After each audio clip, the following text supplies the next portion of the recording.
بسم اللہ الحمدللہ والصلاة والسلام علی رسول اللہ وعلی آلہ وصحبہ اجمعین اما بعد فاعوذ باللہ من الشیطان الرجیم بسم اللہ الرحمن الرحیم رب اشرح لی صدری ویسر لی امری واحلل عقدۃ من لسانی یفقہوا قولی السلام علیکم ورحمۃ اللہ وبرکاتہ۔ الحمدللہ جی، اللہ تعالیٰ کا بہت بہت فضل و کرم ہے، اور جتنا بھی شکر ادا کیا جائے وہ کم ہے کہ اللہ تعالیٰ نے ہمیں ایک دفعہ پھر رمضان کا مہینہ جو ہے وہ دیکھنا نصیب فرمایا، اور میری دل سے دعا ہے کہ اللہ تعالیٰ ہم سب کو اس مہینے میں خوب نیکیاں کرنے کی توفیق عطا فرمائے، اور اللہ تعالیٰ جو بھی ہم عبادات کریں گے، جو بھی ہمارے نیکیاں اکٹھی کریں گے اس پورے مہینے میں، اللہ تعالیٰ ان سب کا بہترین ہمیں جزائے خیر عطا فرمائے۔ اب رمضان کا مہینہ جو ہمارے اوپر اب آیا ہوا ہے، اس رمضان کے مہینے میں الحمدللہ یہ اللہ کی طرف سے سمجھ لیں کہ ایک بہت بڑی اپرچونٹی ہے ہم سب کے لیے کہ ہم نیکیاں کما سکیں، اور اس کی مثال میں آپ کو یوں دے سکتا ہوں کہ کچھ ریئلٹی ٹی وی شوز ہیں جس میں وہ دکھاتے ہیں کہ ایک شاپنگ کارٹ لے کے کچھ جو ہیں کنٹیسٹنٹس جو ہوتے ہیں ان کو یہ کہا جاتا ہے کہ آپ کسی شاپنگ مال میں 2 منٹ کے اندر اندر جتنی بھی آپ چیزیں کارٹ میں ڈال سکیں وہ آپ کی ہو جائیں گی، اور اس کے علاوہ جس مالیت کی وہ چیزیں ہوں گی اتنے پیسے بھی ہم آپ کو کیش میں بھی دے دیں گے۔ تو اب 2 منٹ کا وقفہ ہوتا ہے، شاپنگ کارٹ آپ کے پاس ہے، شاپنگ مال کے اندر آپ جائیں اور 2 منٹ میں جو کچھ آپ اس کارٹ میں ڈال کے فنش لائن کراس کر لیں گے تو وہ آپ کا ہو جائے گا، پلس وہی اماؤنٹ آپ کو کیش میں بھی مل جائے گا۔ اب ظاہری بات ہے جس نے ان 2 منٹ کا بہترین فائدہ اٹھانا ہے وہ پہلے اسٹریٹجائز کرتا ہے کہ مجھے کیا کرنا چاہیے۔ تو عام طور پہ جو کنٹیسٹنٹس ہیں وہ سیدھا جاتے ہیں موبائل فون والے سیکشن میں، اور وہاں سے مختلف قسم کے جو ایکسپینسو فونز ہیں وہ اس میں ڈالنا شروع کر دیتے ہیں، کیونکہ ان کا سائز بھی چھوٹا ہوتا ہے اور مالیت کافی زیادہ ہے، تو وہ اس میں ڈالنا شروع کرتے ہیں۔ پھر کوئی خاص جو کیویار کا سیکشن ہے وہاں چلے جاتے ہیں، وہاں سے وہ ڈالنا شروع کرتے ہیں۔ یعنی کوئی بھی شخص ایسا نظر نہیں آئے گا آپ کو جو کہ اس شاپنگ کارٹ کو ٹیشو پیپر سے بھر رہا ہو یا پھر پیمپرز کے ساتھ بھر رہا ہو، کیونکہ وہ سائز میں بہت زیادہ ہیں اور جو ہے نا قیمت میں بہت کم ہے۔ تو ایسا کچھ شخص آپ کو نظر نہیں آئے گا، اگر ہوگا تو بہت ہی بیوقوف ہوگا۔ تو یہ مثال تو ایک چھوٹی سی مثال ہے بات سمجھانے کے لیے، لیکن دراصل بات یہ ہے کہ اللہ تعالیٰ نے ہمیں جو اس وقت موقع دیا ہوا ہے رمضان کا، یہ ایسا مہینہ ہے جس کے بارے میں نبی کریم صلی اللہ علیہ وسلم ارشاد فرماتے ہیں کہ ایک ایسا مہینہ تم پہ آیا جس میں جنت کے دروازے کھول دیے گئے، جہنم کے دروازے بند کر دیے گئے، اور جتنے بھی سرکش شیاطین ہیں ان کو زنجیروں میں جکڑ لیا گیا ہے، اور اس مہینے میں ایک ایسی رات ہے جو 1000 مہینے سے بہتر ہے، لیلۃ القدر خیر من الف شہر۔ تو جس نے فائدہ اٹھانا ہے اس مہینے کا وہ خوب اٹھا لے۔ تو اب ہم نے دیکھنا یہ کہ جب رمضان کے مہینے میں ہم داخل ہوئے اور جب اس مہینے سے باہر نکلیں گے انشاءاللہ تو کس حالت میں نکلیں گے، کتنی نیکیاں ہم نے سمیٹی ہوں گی، کتنا اثر ہمارے اوپر پڑا ہوگا۔ جیسا کہ اللہ تعالیٰ فرماتے ہیں قرآن مجید میں کہ یا ایھا الذین آمنوا کتب علیکم الصیام کما کتب علی الذین من قبلکم لعلکم تتقون۔ اے ایمان والو، تم پہ روزوں کو فرض کر دیا گیا جیسے تم سے پہلوں پہ فرض کیا گیا تھا۔ کیوں کیا؟ تاکہ تم تقوی والے بن جاؤ، تم گناہوں کو چھوڑ دو، تم نیکی والا رستہ اختیار کر لو۔ تو ہم سب نے اپنا جائزہ لینا ہے رمضان کے بعد کہ کیا میرے اندر بہتری آئی یا نہیں آئی، اور میں امید کرتا ہوں کہ انشاءاللہ تعالی ہمارے اندر بہتری آئی ہوگی، ہم بہتر ہو گئے ہوں گے جتنے ہم پہلے تھے۔ تو اس کے لیے آپ نے آج انشاءاللہ آپ کا ہوم ورک یہ ہے کہ آپ نے گھر جا کے پلان بنانا ہے کہ یہ رمضان کا مہینہ آپ نے میکسیمم یوٹیلائز کیسے کرنا ہے، چاہے چھوٹے چھوٹے اعمال ہی ہوں لیکن مستقل ہوں۔ اب آپ فار ایگزامپل تراویح کے اوپر آتے ہیں، یہاں پہ ایک تو باجماعت نماز کا سلسلہ ہوتا ہے، پھر درس ہوتا ہے، تو اس سے اگر اسی کے ساتھ کنسسٹنسی کے ساتھ رہیں گے تو اس کا بھی بہت بڑا فائدہ ہے۔ اس کے علاوہ اللہ کی راہ میں خرچ کرنا، اس کے علاوہ اپنے ذکر اذکار کرنا، قرآن مجید کا مہینہ یہ قرآن کے ساتھ اپنا تعلق جوڑنا، چاہے تھوڑا ہی پڑھیں لیکن مستقل پڑھیں انشاءاللہ، اور سمجھ کے پڑھیں، سب سے زیادہ ثواب اس کا ہے۔ تو انشاءاللہ یہ ہم نے کچھ پلاننگ اپنی ایسی کرنی ہے کہ اس مہینے سے ہم میکسیمم بینیفٹ جو ہے وہ اٹھا سکیں۔ اب آتے ہیں جی آج کے پورشن کی طرف۔ تو آج کا پورشن ہمارا اس سے بہتر کیا ہوگا کہ ہم ام الکتاب کو تھوڑا سا پڑھ لیں، اس کا جائزہ لے لیں، جو کہ سورہ فاتحہ ہے۔ اور سورہ فاتحہ جو ہے اس میں ہم ہر نماز میں پڑھتے ہیں، ہر نماز کی ہر رکعت میں پڑھتے ہیں۔ اللہ سبحانہ تعالیٰ اس سورہ کا آغاز کرتے ہیں الحمد کے ساتھ، الحمدللہ رب العالمین۔ اب یہ جو الحمد کا لفظ ہے اسی کے اوپر اگر میں بات کروں تو شاید یہی کافی ہوگا ہمارے دین پہ چلنے کے لیے۔ الحمد کا ویسے تو معنی لکھا ہوتا ہے کہ جی all praise is due to Allah, but اصل میں جو الحمد ہے اس کا معنی ہے کہ تمام شکر بھی اللہ کا ہے اور تمام تعریف بھی اللہ کی ذات کی ہے۔ یہ دو چیزیں الحمد کے اندر، تمام تعریفیں بھی اللہ کی ہیں اور تمام شکر بھی اللہ کا ہی ہے۔ ایک تعریف ہے اور ایک شکر ہے، دونوں چیزیں بالکل مختلف ہیں۔ اب تعریف کی جب ہم بات کرتے ہیں تو مثال کے طور پہ میں کچھ اگزامپلس دیتا ہوں آپ کو جن لوگوں کی ہم تعریف کرتے ہیں۔ فار ایگزامپل جو لوگ یہاں پہ فٹ بال سے واقف ہیں تو ایک ڈبیٹ ہے کہ جی کرسچیانو رونالڈو بہتر ہے یا میسی بہتر ہے، یہ ایک مستقل بحث ہے اور شاید اس نتیجے پہ ہم کبھی نہ پہنچ پائیں۔ تو کرسچیانو رونالڈو کے جو فینز ہیں وہ کہتے ہیں جی ہمیں کرسچیانو رونالڈو جو ہے وہ بہت پسند ہے۔ کیوں پسند ہے؟ کیونکہ وہ فٹ بال بہت اچھا کھیلتا ہے، بال کو ہینڈلنگ اس کی بہت اچھی ہے، ڈربلنگ اچھی کرتا ہے، اسٹرائکر اچھا ہے، وغیرہ وغیرہ، بہت سارے اس کے فوائد بیان کیے جا سکتے ہیں۔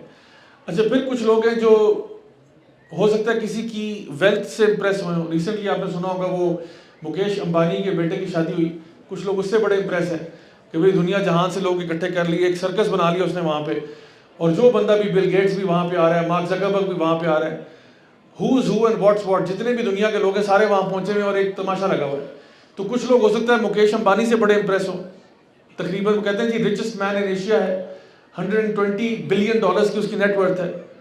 تو اس سے ہم امپریس کیوں ہو رہے ہیں؟ اس کے پاس پیسہ ہے۔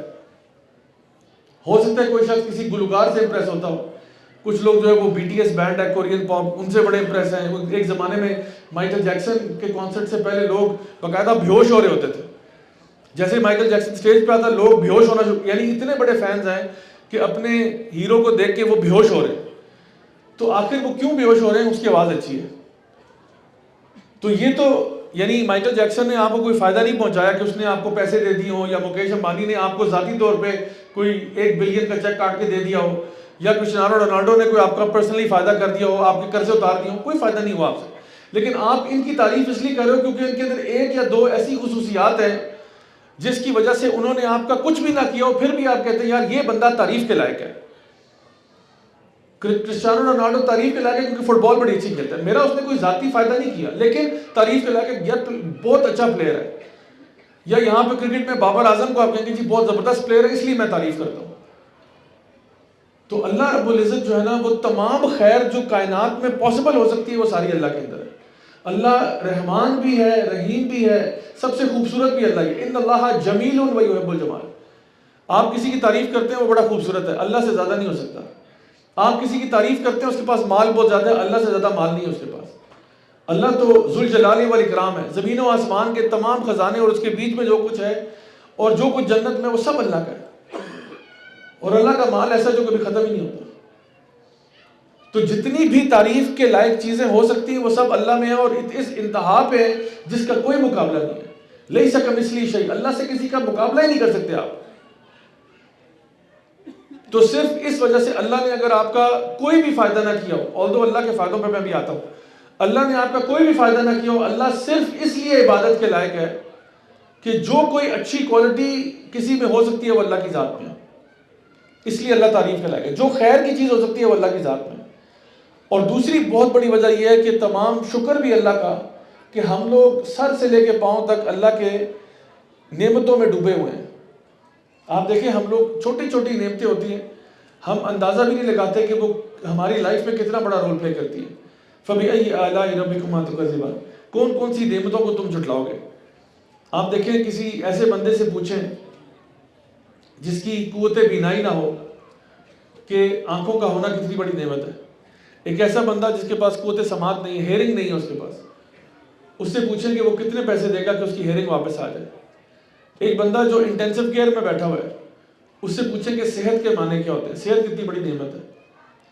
ایک بندہ جو سڑک پہ چل رہا ہے پھر رہا ہے، حالانکہ ہو سکتا ہے بہت غریب ہو، وہ چل بھی رہا ہے پھر بھی رہا ہے، کہیں سے سموسے بھی کھا رہا ہے پکوڑے بھی کھا رہا ہے، لیکن ہو سکتا ہے ایک ملٹی بلینئر ہو اور اس کی حالت ایسی ہوئی بھی ہے کہ وہ انٹینسو کیئر میں گیا ہوا ہے اور ڈاکٹر نے اس کو نالیوں کے ذریعے کھانا دینے کا سسٹم کیا ہوا ہے کہ وہ کوئی بھی چیز، اس کو بہت ساری چیزیں جو ایک عام بندہ کھاتا پیتا ہے وہ ساری چیزیں اس بلینئر کو منع ہے، کیونکہ اگر وہ چیزیں کھائے گا وہ ہو سکتا ہے مر جائے۔ تو کون کون سی نعمتیں ایسی ہیں اللہ کی جس کو انسان جھٹلائے گا؟ ہم کبھی غور کریں تو ہم لوگ سر سے پاؤں تک اللہ تعالیٰ کی نعمتوں میں ڈوبے ہوئے ہیں، تو اس لیے تمام تعریف بھی اللہ کی ذات کی ہے، تمام شکر بھی اللہ کی ذات کا ہے۔ اور انسان جتنا شکر گزار ہو سمجھیں کہ وہ اتنا زیادہ اس کی خوشی میں بھی اضافہ ہوتا ہے۔ ہمارے غموں کی، ڈپریشن کی، انزائٹی کی ایک بہت بڑی وجہ یہ ہے کہ ہم ناشکرے ہو جاتے ہیں۔ ہم لوگ اور آج کل کے خاص طور پہ سوشل میڈیا کے دور میں جہاں پہ ہم دوسروں کی پروفائلز کو دیکھتے ہیں، دوسروں کے اکاؤنٹس کو دیکھتے ہیں، ہمیں نظر آتا ہے فلاں بندہ ویکیشن پہ گیا ہوا ہے، فلاں بندہ جو ہے وہ کسی اچھے سے ریسٹورینٹ میں کھانا کھا رہا ہے، فلاں بندہ جو ہے وہ کسی اور جگہ پہ، یعنی مختلف لوگ اپنی اپنی لائفز کی کچھ ایسپیکٹس آپ کو دکھاتے ہیں اور آپ کو لگتا ہے کہ اس کی لائف پرفیکٹ ہے، اور آپ اپنی جو آپ کے اوپر نعمتیں ہیں وہ آپ بھول جاتے ہو، اور پھر ہمارے اندر ایک ڈپریشن اور انگزائٹی پیدا ہوتی ہے کیونکہ ہم اپنے آپ کو کمپیئر کرنا شروع کرتے ہیں ان لوگوں کے ساتھ جن کے پاس کچھ خاص چیز ہوتی ہے، حالانکہ ہم یہ ریئلائز نہیں کرتے کہ ہمارے پاس کتنا کچھ ہے۔ جس کے پاس سائیکل ہے وہ موٹر سائیکل والے سے جو ہے نا حسد کر رہا ہے، جس کے پاس موٹر سائیکل ہے وہ گاڑی والے سے حسد کر رہا ہے، جس کے پاس گاڑی ہے وہ بڑی لینڈ کروزر والے سے حسد کر رہا ہے، جس کے پاس لینڈ کروزر ہے وہ جس کے پاس پرائیویٹ جیٹ ہے یا پرائیویٹ ہیلی کاپٹر ہے اس سے حسد کر رہا ہے۔ تو ہر بندہ جو ہے نا وہ کہیں نہ کہیں، حتیٰ کہ دو جمع دار بھی ہوں گے نا، ان میں سے ایک جمع دار نے نیا جھاڑو خرید لیا تو جس کے پاس پرانا جھاڑو ہے وہ اس سے حسد کر رہا ہے جس کے پاس نیا جھاڑو آ گیا۔ تو یہ ہماری ناشکری کا عالم ہوتا ہے کہ ہم لوگ کسی بھی اسٹیٹ میں ہم شکر گزار نہیں ہو رہے ہوتے۔ تو سب سے پہلے اگر انسان اس الحمد کو ہی سمجھ لینا کہ تمام تعریفیں بھی اللہ کی ذات کی، تمام شکر بھی اللہ کی ذات کا جس نے مجھے وہ سب کچھ دیا جو آج میرے پاس ہے اور جو اللہ عبادت کے لائق ہے۔ تو یہ سٹارٹ ہوتا ہے الحمدللہ رب العالمین الرحمن الرحیم مالک یوم الدین، یعنی اللہ رحمان بھی ہے، رحیم بھی ہے اور اس روز قیامت کے دن کا مالک بھی ہے۔ یہ ساری چیزیں اللہ تعالیٰ کے ایٹریبیوٹس بھی ہیں اور اللہ تعالیٰ کی کوالٹیز ہیں۔ تو اللہ تعالیٰ رحمان ہے، رحیم ہے، اللہ تعالیٰ نے اپنا تعارف ان صفات کے ساتھ کروایا۔ بسم اللہ بھی جب ہم پڑھتے ہیں بسم اللہ الرحمن الرحیم، اللہ تعالیٰ اپنا تعارف الجبار اور قہار سے بھی کرا سکتا تھا، اللہ کے یہ بھی ایٹریبیوٹس ہی ہیں، یہ بھی اللہ کی اسماء و صفات ہے، لیکن اللہ نے تعریف اپنی کرائی اپنے ان دو ایٹریبیوٹ سے کہ اللہ سب سے پہلے اللہ رحمان اور رحیم ہے، اللہ بہت مہربان ہے، نہایت رحم کرنے والا ہے۔ اور پھر اللہ تعالیٰ یہ بتا رہا ہے کہ قیامت والے دن کا مالک بھی اللہ ہے، اس دن جزا اور سزا کا فیصلہ اللہ کرے گا، کوئی اور نہیں کرے گا۔ کوئی نبی اس دن فیصلہ نہیں کر رہا ہوگا، کوئی ولی اس دن فیصلہ نہیں کر رہا ہوگا، کوئی فرشتہ ادھر فیصلہ نہیں کرے گا، نہ کوئی انسان اس دن فیصلہ کرے گا۔ اس دن فیصلہ کرنے والی ذات صرف اللہ کی ہوگی اور وہ پوچھے گا ہم سے جو ہم کیا کرتے تھے۔ فَمَن يَعْمَلْ مِثْقَالَ ذَرَّةٍ خَيْرًا يَرَهُ وَمَن يَعْمَلْ مِثْقَالَ ذَرَّةٍ شَرًّا يَرَهُ، جو ذرہ برابر خیر کا ہوگا وہ بھی اس دن سامنے آ جائے گا اور جو ذرہ برابر شر کا ہوگا وہ بھی اس دن سامنے آ جائے گا۔ تو یہ عیسائیوں کے اندر یہ لوگ کہتے تھے کہ جی ہمارا تو عیسیٰ علیہ السلام کی عبادت کرتے ہیں اور ان کی ماں کی عبادت کرتے ہیں، اور بائبل کے اندر ہی میتھیو 7:22-23 میں یہ ورس ہے بائبل کا کہ many will say to me on that day, Lord, Lord, we prophesied in your name, drove out demons in your name, and performed many miracles in your name, didn't we? Then I will tell them plainly, I never knew you, get away from me, you evildoers. یعنی Bible کے اندر ایک دلیل موجود ہے کہ اس دن عیسیٰ علیہ السلام جو ان کی عبادت کرتے تھے ان سے بری ہو جائیں گے۔ یہ بائبل کے اندر دلیل موجود ہے۔ کیا دلیل ہے کہ اس دن عیسیٰ علیہ السلام سے بہت لوگ کہیں گے کہ لارڈ لارڈ، ہم نے آپ کے نام پہ جو ہے وہ لوگوں کے ڈیمنز نکالے، جن نکالے، اور ہم نے بڑے بڑے میریکلز جو ہے وہ آپ کے نام پہ پرفارم کیے، اور ہم نے آپ کی، یعنی عیسیٰ علیہ السلام کی بڑائیاں بیان کر رہے ہیں کہ آپ کے نام پہ کیا، آپ کے نام پہ کیا، آپ کے نام پہ کیا۔ تو عیسیٰ علیہ السلام ان کو کہیں گے کہ میں تو تمہیں جانتا بھی نہیں ہوں، میرے سے دور ہو جاؤ۔ اب بعض جو بائبل کی جو ایکسیجیسس کرنے والے ہیں، ان کے جو اسکالرز ہیں، بائبل کی تفسیر کرنے والے جو ان کے اسکالرز ہیں، وہ کہتے ہیں کہ یہاں مراد ان سے ہو رہی ہے جو نان کرسچنز کی مراد ہو رہی ہے، کہ نان کرسچنز کہیں گے۔ پہلی بات یہ نان کرسچنز کیوں کہیں گے کہ ہم نے عیسیٰ علیہ السلام کے نام پہ یہ کیا، وہ تو جانتے بھی نہیں عیسیٰ علیہ السلام۔ ہندو فار ایگزامپل کیوں کہے گا Lord Lord I prophesied in thy name and drove out demons in thy name, Hindu کیوں کہے گا؟ مسلمان بھی کیوں کہے گا؟ مسلمان تو ان کو لارڈ کہتا ہی نہیں ہے، مسلمان تو کہتے نہیں کہ ہم نے عیسیٰ علیہ السلام کے نام پہ یہ چیز کی اور وہ چیز کی، ہم تو اللہ کے نام پہ کرتے ہیں جو کچھ کرتے ہیں۔ نہ یہودی تو عیسیٰ علیہ السلام کو مانتے ہی نہیں ہے۔ تو پھر یہ کس کی بات ہو رہی ہے؟ یہاں پہ صرف کرسچنز کی بات ہو رہی ہے کہ جو عیسیٰ علیہ السلام کے پاس اس دن آئیں گے اور کہیں گے لارڈ لارڈ، ہم آپ کو لارڈ مانتے تھے، ہم آپ کو نعوذ باللہ اللہ کا بیٹا مانتے تھے، اور آپ کے نام پہ ہم یہ سارے کام کرتے تھے، تو اس دن عیسیٰ علیہ السلام ان سے کہیں گے کہ میرے سے دور ہو جاؤ، میں تم سے آج بری ہوں، میں تو تمہیں جانتا بھی نہیں ہوں، تم کون لوگ ہو۔ اور یہی چیز آپ کو سورہ مائدہ کے اندر قرآن مجید میں بھی ملتی ہے کہ اس دن اللہ تعالیٰ جو ہے وہ پوچھے گا عیسیٰ علیہ السلام سے۔ سورہ مائدہ کی آیت نمبر 116 میں اللہ تعالیٰ ارشاد فرماتے ہیں کہ وہ اس دن عیسیٰ علیہ السلام سے کہیں کہ اے عیسیٰ، کیا تم نے ان لوگوں سے کہا تھا کہ تمہیں اور تمہاری ماں کو اللہ کے ساتھ شریک ٹھہرا دیں؟ تو عیسیٰ علیہ السلام کہیں کہ یا اللہ میں نے بالکل ایسا نہیں کہا، تو بہتر جانتا ہے میرے دل میں کیا، اور میں نہیں جانتا کہ تیرے دل میں کیا ہے، کہ میں نے ان کو یہ حکم نہیں دیا تھا، یہ خود سے انہوں نے کیا، میں نے ان کو، مجھے تو یہی کہا گیا تھا کہ بس یہی کہنا ہے کہ ایک اللہ کی عبادت کرنی ہے، ایک اللہ کی عبادت کرنی ہے اور اللہ کے ساتھ کسی کو شریک نہیں کرنا۔ تو اس دن، یعنی یہ دونوں چیزیں جو ہیں یہ ہماری کتاب میں بھی موجود ہیں اور بائبل میں بھی موجود ہیں، کہ اس دن کا مالک صرف اللہ ہے، قیامت والے دن کا فیصلہ صرف اللہ کرے گا، اس دن کوئی اور کسی کے پاس کوئی اتھارٹی نہیں ہوگی۔ اب یہیں پہ ہم لوگوں نے جب دیکھا اسی سورہ میں، سورہ فاتحہ میں، تو جو ہمارے دین کا کور ہے وہ اللہ کی توحید ہے، جو ہمارا کلمہ ہے اس کی کور کیا ہے؟ توحید ہے، لا الہ الا اللہ۔ اور یہ توحید جو ہے اس کے 3 ٹائپس ہیں، اور یہ تینوں آپ کو سورہ فاتحہ کے اندر مل جاتے ہیں پہلی کچھ آیات کے اندر۔ الحمدللہ رب العالمین، یہ اللہ تعالیٰ کی ربوبیت ہے، توحید ربوبیہ، یعنی کہ رب جو ہے وہ اللہ ہے، پالنے والا اللہ ہے، رزق دینے والا اللہ ہے۔ تو پہلی چیز توحید میں کیا ہے کہ آپ کو پال کون رہا ہے؟ اللہ پال رہا ہے۔ فیکٹری نہیں پال رہی، جاب نہیں پال رہی، بزنس نہیں پال رہا آپ کو، یہ صرف اسباب ہیں، اللہ مسبب الاسباب ہے۔ تو سب سے پہلی چیز کیا ہے کہ رب اللہ کی ذات ہے، یہ ہے توحید ربوبیہ۔ اور اسی ربوبیہ کا شرک بھی ہو جاتا ہے جب آپ اللہ تعالیٰ کو رب ہونا ڈینائی کر دیتے ہیں، اور یہ کون کرتا ہے؟ یہ وہی کرتا ہے جو ایتھیسٹ ہوتا ہے، جو اللہ کا انکاری ہوتا ہے، کہ وہ اللہ تعالیٰ کو رب ہی نہیں مان رہا ہوتا۔ دوسری چیز ہے توحید اسماء و صفات، یعنی اللہ تعالیٰ کے نیمز اور ایٹریبیوٹس جو ہیں وہ صرف اللہ کو ہی سوٹ کرتے ہیں، جس لیول پہ قرآن مجید میں بیان کیے گئے ہیں۔ تو اللہ الرحمن ہے اور الرحیم ہے، نہایت مہربان اور رحم کرنے والا، یہ اللہ کی ذات ہے۔ اسی طرح سے اللہ الحی ہے، القیوم ہے، یہ سارے کیا ہیں؟ اللہ تعالیٰ کے ایٹریبیوٹس ہیں، یہ اللہ کے نام بھی ہیں اور اللہ کی صفات بھی ہیں۔ تو یہ ہوگی توحید اسماء و صفات، اور یہ اللہ کے جو ایٹریبیوٹس ہیں یہ آپ کسی غیر اللہ کو نہیں دے سکتے۔ کہ مثال کے طور پہ آپ کہتے ہو کہ اللہ تعالیٰ جو ہے وہ القیوم ہے، یعنی اللہ قائم ہے اور کسی کی ضرورت نہیں، تو کسی اور شخص کو نعوذ باللہ آپ کہہ دیں وہ بھی ایسا ہی ہے۔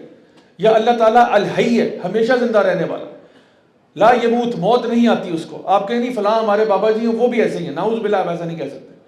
تو اللہ تعالیٰ اپنے اسماء و صفات میں کیا ہے؟ یونیک ہے۔ اور تیسری چیز کیا ہے کہ الوہیہ، توحید الوہیہ وہ کیا ہے کہ اللہ تعالیٰ ہی کی عبادت کی جائے گی، یعنی مالک یوم الدین، اس دن کا مالک صرف اللہ ہے۔ تو اگر اس دن کا مالک اللہ ہے تو میں عبادت پھر کس کی کروں؟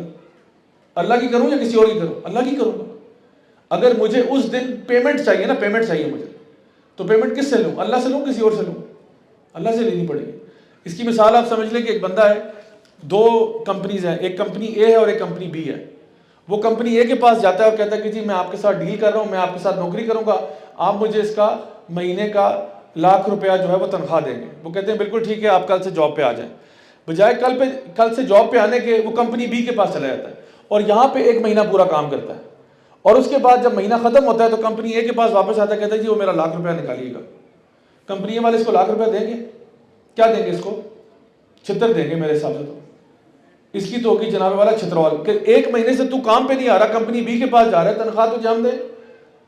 تو بالکل اسی طرح سے اللہ تمہارا پیدا کرنے والا، اللہ تمہیں رزق دینے والا، جو کچھ تمہاری زندگی میں خیر کا ہے وہ اللہ نے دیا، اب تو جا کے کسی غیر اللہ کے پاس جائے گا، اس سے مدد مانگے گا، اس سے دعا کرے گا، اور قیامت کے دن اللہ سے کہے گا یا اللہ مجھے میرا اجر عطا فرما۔ تو اس دن کا مالک اللہ ہے اور عبادت صرف اسی ذات کی ہوگی۔ تو یہ 3 چیزیں ہیں توحید سے ریلیٹڈ جو اس سورہ میں موجود ہیں، اور یہ پورے قرآن مجید کی سمری ہے۔ یہ جو پورا سورہ فاتحہ، یہ آپ سمجھ لیں کہ قرآن مجید کا کرکس ہے۔ اور آگے 3 اور چیزیں جو انہی آیات میں آپ کو ملتی ہیں وہ کیا ہے کہ اللہ تعالیٰ کی ذات جو ہے وہ اللہ کی عبادت کرنے میں بھی 3 طریقوں سے آپ اللہ کو پہچانتے ہیں۔ ایک یہ کہ اللہ سے محبت ہونی چاہیے، ایک یہ کہ اللہ کا ڈر بھی ہونا چاہیے، اور ایک یہ کہ اللہ سے اچھی امید بھی ہونی چاہیے۔ تو جب آپ کہتے ہو الحمدللہ رب العالمین، الحمدللہ، تمام شکر تعریف اللہ کا، تو یہ کیا؟ یہ اللہ سے محبت کا اظہار ہے۔ جب آپ کہتے ہو الرحمن الرحیم، اللہ رحمان ہے رحیم ہے، یہ ایک امید دلاتا ہے آپ کو کہ چاہے میں غلطیاں کر لوں، کوتاہیاں کر لوں، میرا رب معاف کرنے والا ہے۔ قل یا عبادی الذین اسرفوا علی انفسہم لا تقنطوا من رحمت اللہ ان اللہ یغفر الذنوب جميعا، کہ اے میرے بندو جنہوں نے اپنی ذات کے ساتھ ظلم کیا ہے گناہ کر کر کے، اللہ کی رحمت سے کبھی مایوس نہیں ہونا۔ کیوں مایوس نہیں ہونا؟ ان اللہ یغفر الذنوب جميعا، یقیناً اللہ تمام گناہوں کو معاف کر سکتا ہے۔ اگر آپ توبہ کرنے والے بن سکتے ہیں تو میرا پیارا رب معاف بھی کر سکتا ہے۔ تو یہ امید ہے جو الرحمن اور رحیم کے اندر چھپی ہوئی ہے۔ اور پھر خوف کیا ہے؟ مالک یوم الدین، اس دن کا مالک اللہ ہے، قیامت والے دن کا مالک اللہ ہے، اس دن جزا اور سزا اللہ کے ہاتھ میں. تو یہ ہے کہ اللہ کا ڈر بھی پیدا ہوتا ہے کہ جو معاف کر سکتا ہے وہ آپ کو سزا بھی دے سکتا ہے، اور جو سرکش لوگ ہوں گے، جو اللہ کے باغی ہوں گے، جو اللہ کے نافرمان ہوں گے، قیامت والے دن جہنم کو بھر دیا جائے گا ان سے. تو یہ تینوں چیزیں اگر ہوں گی نا تو آپ دین پر صحیح چلیں گے. اگر ان میں سے ایک بھی مائنس ہے تو آپ کے لیے دین پر چلنا بڑا مشکل ہو جائے گا. یعنی ایک بندہ کہتا ہے میں تو صرف اللہ کو محبت سے ہی جانتا ہوں، بس محبت ہے محبت ہے محبت ہے، وہ ہو سکتا ہے کہ بندہ وہ بھی گناہوں کی طرف چلا جائے کہ نہیں جی اللہ تعالیٰ تو محبت کرنے والا ہے، اللہ تعالیٰ تو میری ماں سے بھی زیادہ محبت کرتا ہے. یقیناً کرتا ہے، لیکن اللہ تعالیٰ کے اسماء و صفات میں صرف دو نام نہیں ہیں کہ اللہ رحمان اور رحیم ہے اور بس. نہیں، وہی اللہ جبار اور قہار بھی ہے، ذوالجلال والاکرام بھی ہے، الحی بھی ہے، القیوم بھی ہے، اول بھی ہے، آخر بھی ہے، ظاہر بھی ہے، باطن بھی ہے. یہ سارے اللہ کے نام ہیں. تو آپ اگر ایک ہی نام کو لے کے بیٹھ جائیں کہ اللہ الودود ہے، بہت محبت کرنے والا ہے، تو پھر آپ ایکسٹریمسٹ ہو رہے ہیں. سیدھی سیدھی بات ہے، آپ ایکسٹریمسٹ ہو رہے ہیں. آپ اللہ کا ایک ایٹریبیوٹ پکڑ رہے ہیں، حالانکہ اللہ کے یہ سارے ہی نام ہیں. اور یہ ہولسٹک، یعنی اگر آپ نے اللہ کے بارے میں سوچنا ہے تو ان ساروں کو سامنے لے کے آنا ہوگا. یعنی بہت زیادہ محبت کی بات کریں گے تب بھی آپ کیا کریں گے؟ آپ کہیں گے اللہ نے تو ویسے ہی معاف کر دیا، کوئی بات نہیں، اللہ محبت کرتا ہے. تب بھی آپ کیا کریں گے؟ نیکی سے پیچھے ہٹنا شروع ہو جائیں گے آہستہ آہستہ. اور پھر امید بھی بہت زیادہ ہو جائے تو وہ وشفل تھنکنگ بن جاتی ہے. وہ بچہ جو ایگزام سے پہلے بہت زیادہ امیدیں لگا کے بیٹھ جائے، محنت نہ کرے کہ نہیں جی نہیں انشاءاللہ پیپر ایزی آئے گا، اگر نہ آیا تو پھر تیاری نہ کرے. آگے اللہ تعالیٰ فرماتے ہیں ایاک نعبد و ایاک نستعین. تو پہلے کیا تھا؟ پہلے ہم نے تین چیزیں بیان کی، اللہ تعالیٰ کی حمد و ثنا بیان کی، پھر اللہ تعالیٰ کے ہم نے ایٹریبیوٹس بیان کیا، اللہ رحمان رحیم ہے، پھر یہ بات کی کہ اللہ قیامت کے دن کا مالک بھی اللہ ہے. اب آگے ایک وعدہ اللہ سے کیا جا رہا ہے، ایاک نعبد و ایاک نستعین، یا اللہ تیری ہی عبادت کرتے ہیں اور تجھ ہی سے مدد مانگتے ہیں. یہ ہمارا اللہ سے وعدہ ہے کہ اللہ عبادت اگر ہوگی تو صرف تیری ہوگی، کسی اور کی عبادت نہیں کریں گے. جس چیز کا نام عبادت ہے وہ صرف اللہ کے لیے اور کسی کے لیے نہیں ہے، اور اگر مانگیں گے تو صرف تجھ سے مانگیں گے. یہ ہمارا اللہ سے وعدہ ہے. اس کے بعد ہم کہتے ہیں صراط الذین انعمت علیہم غیر المغضوب علیہم ولا الضالین. اور ہم کہتے ہیں کہ اللہ پھر ہمیں اس راستے پر چلا دے جو صراط مستقیم ہے، سیدھا راستہ ہے. یہ ان لوگوں کا راستہ ہے جن پہ تو نے انعام کیا، نہ کہ ان لوگوں کا جن پہ تیرا غضب ہوا یا جو ویسے ہی گمراہی کی طرف چلے گئے. اس کے بارے میں صحیح مسلم کی حدیث ہے کہ جہاں پہ حدیث قدسی ہے کہ اللہ تعالیٰ کہتے ہیں کہ جب میرا بندہ یہ کہتا ہے الحمدللہ رب العالمین الرحمن الرحیم مالک یوم الدین، تو اللہ تعالیٰ ہر آیت کے پڑھنے پہ نا اللہ تعالیٰ آپ کو رسپونڈ کرتے ہیں. سو جب بھی آپ نماز پڑھتے ہیں اور آپ پڑھتے ہیں الحمدللہ رب العالمین، تو اللہ تعالیٰ کہتے ہیں کہ میرے بندے نے میری تعریف بیان کی. الرحمن الرحیم، اس نے میری بڑائی بیان کی. مالک یوم الدین، میری کبریائی بیان کی. اور میرے بندے نے اپنے آپ کو آگے میرے ساتھ جو ہے نا سر تسلیم خم کر دیا. پھر اللہ تعالیٰ فرماتے ہیں کہ یہ میرے اور میرے بندے کا وعدہ آ رہا ہے. کیا ایاک نعبد و ایاک نستعین، یہ میرے اور میرے بندے کے بیچ میں ہے کہ میرے بندے نے مجھ سے وعدہ کیا، اور اب اس کے بعد جو مجھ سے مانگے گا میں اس کو دے دوں گا. اب اس کے بعد ہم کیا مانگتے ہیں؟ اہدنا الصراط المستقیم. اب ہم دعا مانگ رہے ہیں اس کے بعد، یا اللہ مجھے سیدھے راستے پر ڈال دے. صراط الذین انعمت علیہم غیر المغضوب علیہم ولا الضالین. اب ہم دعا مانگ رہے ہیں کہ اللہ مجھے سیدھے راستے پر ڈال دے، ایسا راستہ ان لوگوں کا جن پہ تیرا انعام ہوا، نہ کہ ان لوگوں کا جو تیرے غضب میں آ گئے یا وہ لوگ جو ویسے ہی دلالت اور جو ہے نا گمراہی پہ چلے گئے. My dear brothers and sisters, اگر دنیا کی کوئی سب سے ایکسپینسو چیز ہے نا تو وہ ہدایت ہے. اگر آپ کے پاس بلین ڈالرز ہیں لیکن ہدایت نہیں ہے تو دنیا میں تو آپ 4 دن گزار لیں گے، اگلے جہاں میں آپ کے پاس کچھ بھی نہیں ہے. اور اگلا جہان یہ انفینٹ ہے، یہ نیور اینڈنگ ہے، یہ ایبسولوٹ ہے، یہ ایٹرنل ہے. خالدین فیہا ابدا، ہمیشہ ہمیشہ کے لیے آپ وہاں رہیں گے. دنیا میں آپ بلینئر ہو، ٹریلینئر ہو میں کہتا ہوں، لیکن ہدایت نہیں آپ. یہ ہدایت کیا ہے؟ یہ ہدایت وہ راستہ ہے جو دنیا سے شروع ہوتا ہے اور جنت الفردوس تک جاتا ہے. اگر آپ کے پاس ہدایت ہے تو انشاءاللہ اگلا جہان آپ کا بہت کمال ہے، جہاں پہ خوشیاں ختم ہونے کا نام ہی نہیں لیں گی، جہاں پہ ہر آنے والا دن پچھلے سے بہتر ہوگا. لیکن اگر آپ کے پاس ہدایت نہیں ہے تو دنیا میں تو تھوڑی بہت عیاشی چل جائے گی لیکن آخرت میں انجام آپ کا بہت برا ہے. آخرت میں جہنم ہے جہاں پہ ہر آنے والا دن پچھلے سے بھی بدتر ہے، جہاں پہ عذاب ختم ہی نہیں ہو رہا ہوگا، اور لوگ خواہش کریں گے کہ کاش ہم مر جاتے لیکن ان کو موت نصیب نہیں ہو رہی ہوگی۔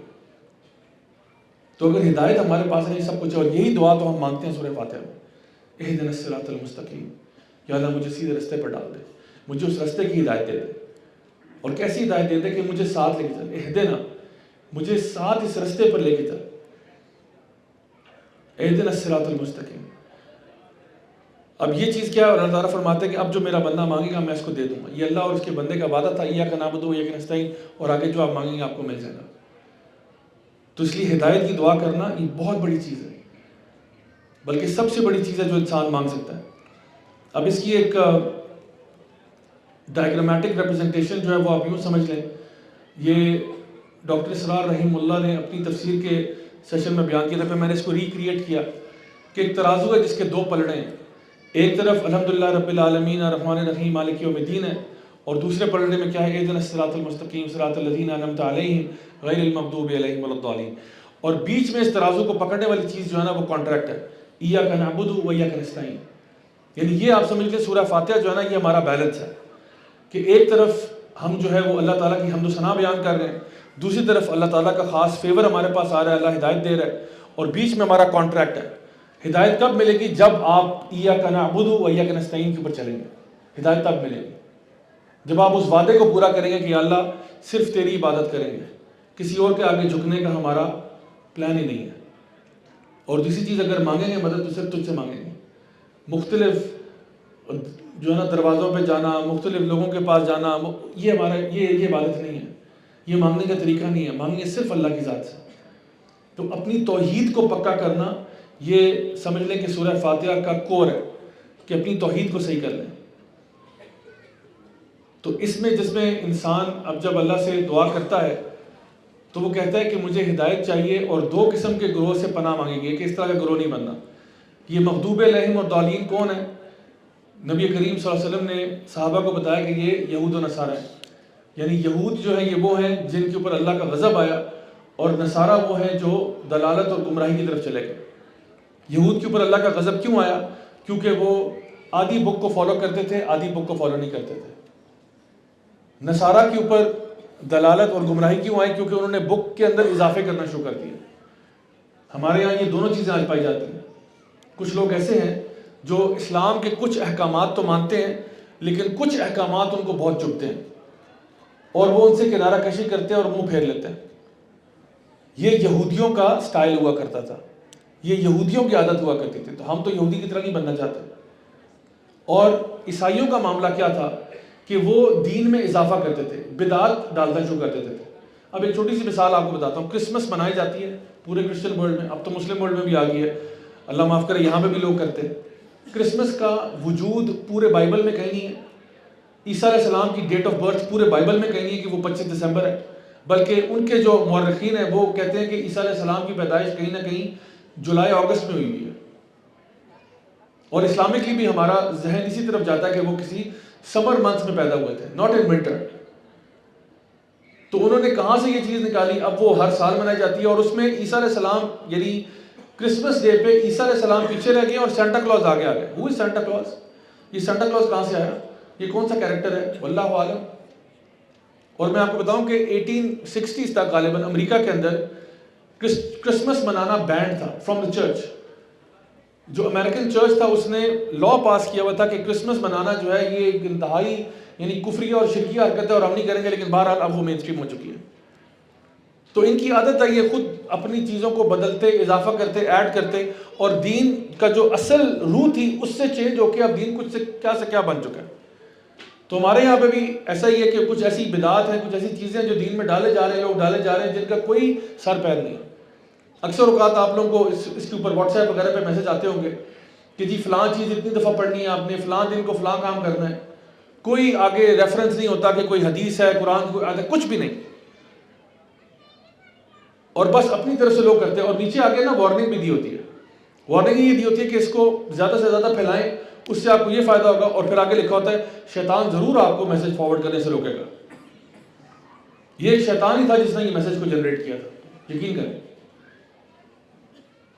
تو اس لیے انسان تھوڑا سا ذرا جو ہے نا اپنے آپ کو ان چیزوں کے ساتھ جوڑتا ہے جو کہ اوتھینٹک ہوتی ہیں، یا تو قرآن مجید کے ساتھ جڑیں یا نبی کریم صلی اللہ علیہ وسلم کی جو اوتھینٹک احادیث ہے، جو ان کی ڈائریکٹ تعلیمات ہیں، ان کے ساتھ اپنے آپ کو جوڑیں، پھر انسان جو ہے وہ گمراہی سے بچ سکتا ہے۔ تو یہ ہم لوگ اللہ تعالیٰ سے دعا کرتے ہیں کہ اللہ تعالیٰ ہمیں نیک راستے پر ڈال دے۔ اور پھر یہ انعام والے کون لوگ ہیں جن پہ اللہ کا خاص کرم ہوا، خاص رحمت ہوئی؟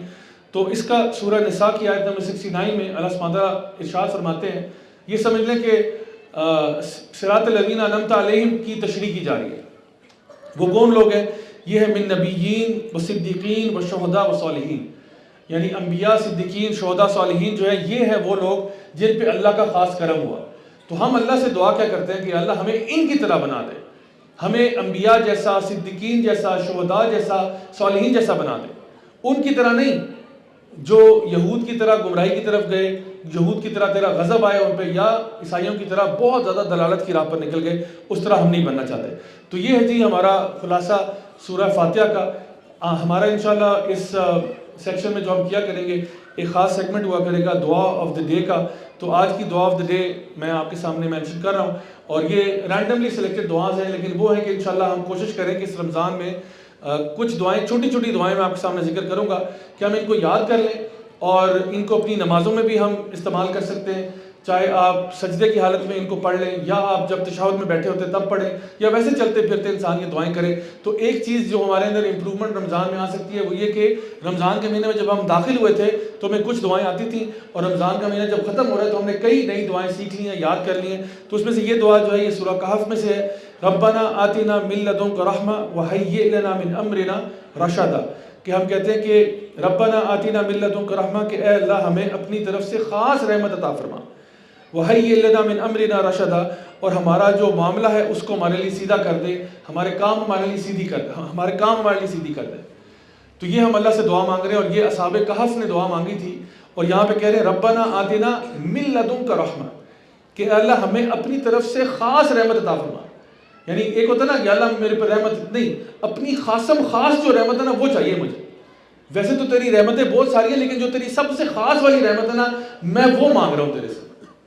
اب پتہ نہیں اس میں کیا کچھ ہم اللہ سے مانگ رہے ہیں، وہ تو اللہ ہی جانتا ہے، لیکن اللہ کا خاص کرم، اللہ کی خاص رحمت ہم طلب کر رہے ہیں، اور کہہ رہے ہیں ہمارا معاملہ ہمارے لیے سیدھا کر دے، ہمارے کام ہمارے لیے آسان کر دے۔ یہ دعا ہے، بڑی پاورفل دعا ہے، اس کو یاد بھی کریں انشاءاللہ، اور کوشش کریں کہ اس کو اپنی نمازوں میں بھی استعمال کریں۔ سورہ البقرہ، اور سورہ البقرہ کے بارے میں کچھ اس کے جو فضائل ہیں پہلے میں آپ کے سامنے وہ بیان کر دیتا ہوں، اور پھر اس کی جو سینٹرل تھیمز میں سے ایک تھیم ہے اس کو انشاءاللہ آج ہم تھوڑی سی ٹائم کے اندر ڈسکس کریں گے۔ تو سب سے پہلی بات یہ سورہ البقرہ کے فضائل میں یہ ہے کہ جس گھر میں بھی سورہ البقرہ کی تلاوت کی جاتی ہے اس گھر سے شیاطین بھاگ جاتے ہیں۔ تو نبی کریم صلی اللہ علیہ وسلم کی صحیح حدیث میں یہ بات موجود ہے، تو اس سے پتہ ہی چلا کہ اگر آپ چاہتے ہیں کہ آپ کا گھر جو ہے وہ فرشتوں کی آنے کی جگہ بنے اور شیاطین کے بھاگنے کی جگہ بنے، تو گھروں کے اندر سورہ البقرہ کی تلاوت ہوتے رہنے چاہیے۔ ضروری نہیں ہے ہر روز آپ نے مکمل کرنی ہے، لیکن کچھ حصہ اگر سورۃ البقرہ کا روزانہ پڑھا جاتا ہے اس گھر میں تو انشاءاللہ شیاطین وہاں سے بھاگ جاتے ہیں۔ دوسری چیز ہمیں پتہ چلتی ہے سورہ البقرہ کے بارے میں کہ یہ اور سورہ آل عمران جو اس کے بعد آنے والی سورہ ہے، یہ دونوں قیامت کے دن اللہ تعالیٰ کے سامنے اپنے پڑھنے والے بندوں کی صفائی پیش کریں گی اور ان کی وکالت کریں گی کہ اللہ یہ تو ہمارے پڑھنے والے لوگ تھے، ان کو جہنم میں تو نہیں ڈالا جا سکتا۔ تو یہ باقاعدہ وکالت کریں گی، آپ کا کیس ڈیفینڈ کریں گی کہ یا اللہ یہ بندہ سورۃ البقرہ کی تلاوت کرنے والا تھا، سورہ آل عمران کی تلاوت کرنے والا تھا، اور وہ آپ کی صفائی پیش کریں گی، آپ کے کیس کے لیے اللہ تعالیٰ کے سامنے ایک سفارش جو ہے وہ ڈال دیں گی۔ تیسری بات جو ہمیں پتہ چلتی ہے وہ یہ ہے کہ جو آخری 2 آیتیں ہیں سورہ البقرہ کی، ان کے بارے میں بہت سارے فضائل ہیں۔ ایک یہ بتا دیتا چلتا ہوں آپ کو کہ نبی کریم صلی اللہ علیہ وسلم نے فرمایا کہ انسان کی حفاظت کے لیے یہ 2 آیتیں ہی کافی ہیں، یعنی کہ اگر آپ کسی بھی شر سے بچنا چاہتے ہیں، کسی بھی قسم کی برائی سے دور رہنا چاہتے ہیں، کسی بھی قسم کی فزیکل یا اسپریچول یا سائیکولوجیکل مسئلوں سے دور رہنا چاہتے ہیں، تو فرمایا گیا کہ یہ جو 2 آخری آیتیں ہیں سورۃ البقرہ کی، یہ اس تمام شر کے لیے کافی ہیں۔ تو اس کو اپنا معمول بنائیں، اپنے صبح شام کے اذکار کے اندر یہ آخری 2 جو آیتیں ہیں سورۃ البقرہ کی، ان کو جو ہے وہ ضرور حفظ بھی کریں اور اکثر ان کو ریسائٹ بھی کریں۔ اینڈ لاسٹلی، ویسے تو فضائل بہت زیادہ ہیں لیکن میں مین بتا رہا ہوں تاکہ آپ کو انشاءاللہ فائدہ ہو اور ہم اس ٹائم کا فائدہ اٹھا سکیں۔ آیت الکرسی جو ہے اس کے فضائل بھی بے شمار ہیں، اور ان میں سے ایک بہت بڑی فضیلت یہ ہے کہ رات کو سونے سے پہلے اگر کوئی شخص آیت الکرسی کی تلاوت کر کے سوتا ہے تو اللہ کی طرف سے اس کے بستر کے سرہانے ایک فرشتہ تعینات ہو جاتا ہے جو صبح تک اس کی حفاظت کرتا ہے۔ اور پھر ایک اور حدیث میں یہ بات بھی آتی ہے کہ جو شخص بھی اپنی فرض نمازوں کے بعد آیت الکرسی کی تلاوت کرتا ہے وہ ایک نماز سے لے کے دوسری نماز تک اگر اس کا بیچ میں انتقال ہو گیا تو وہ جنتی شخص ہوگا۔ تو یہ ایک چھوٹی سی چیز ہے جو ہم اپنی لائف میں لے کے آ سکتے ہیں کہ ہر نماز کے بعد اس سے پہلے کہ ہم سلام پھیر کے اٹھ جائیں آیت الکرسی ضرور پڑھیں، کیونکہ اگر ایک نماز سے دوسری کے بیچ میں ہماری وفات بھی ہو جاتی ہے تو انشاءاللہ تعالی یہ نبی کریم صلی اللہ علیہ وسلم کی طرف سے بشارت ہے کہ یہ جنتی انسان ہوگا۔ سو یہ کچھ میں نے آپ کو ابھی سورۃ البقرہ کے فضائل بتائے ہیں، اللہ تعالیٰ ہم سب کو ان پر عمل کرنے کی توفیق عطا فرمائے۔ اچھا، اب جہاں تک بات ہے سورۃ البقرہ کی سینٹرل تھیم کی، تو وہ یہ سمجھ لیں کہ اللہ تعالیٰ جو ہے وہ ایک قوم بنی اسرائیل کا تذکرہ اس میں کر رہے ہیں۔ سورہ البقرہ میں بنی اسرائیل کا تذکرہ ہے اور سورہ ال عمران میں جو ہے وہ نصارہ کا تذکرہ ہے۔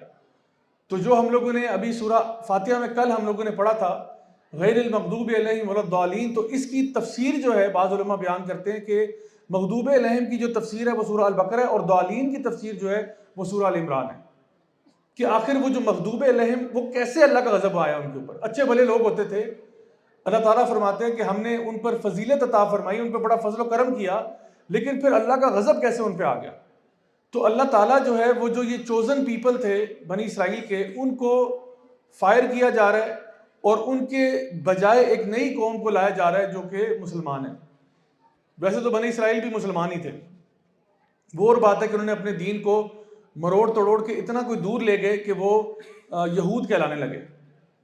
کیونکہ اگر آپ ان کی ہسٹری پڑھیں گے، ابھی ہم اس کی طرف آئیں گے تو پتہ چلے گا کہ یہ اللہ تعالیٰ کو ماننے والے لوگ تھے، آخرت کو ماننے والے لوگ تھے اور اپنے وقت کے انبیاء کو بھی مانتے تھے۔ یہی ریکوائرمنٹ تھی کسی بھی قوم سے کہ وہ توحید پر ہو، لیکن بعد میں انہوں نے کچھ ایسا کام کیا اپنے دین کے ساتھ کہ یہ بہت دور چلے گئے اور اللہ کا غضب ان پر نازل ہو گیا۔ تو میں آپ کو ایک مثال دیتا ہوں کہ آپ کی ایک آرگنائزیشن ہے، آپ کی ایک کمپنی ہے، اور اس کمپنی میں آپ کے ساتھ ایک شخص کام کرتا ہے جو بڑے ٹاپ لیول پہ مینجمنٹ کے رول پہ آ گئے، اور لیکن آپ کچھ عرصے سے دیکھ رہے ہو کہ بھئی یہ جو شخص ہے، یہ بندہ جو ہے نا یہ تھوڑی سی دو نمبریاں کر رہا ہے۔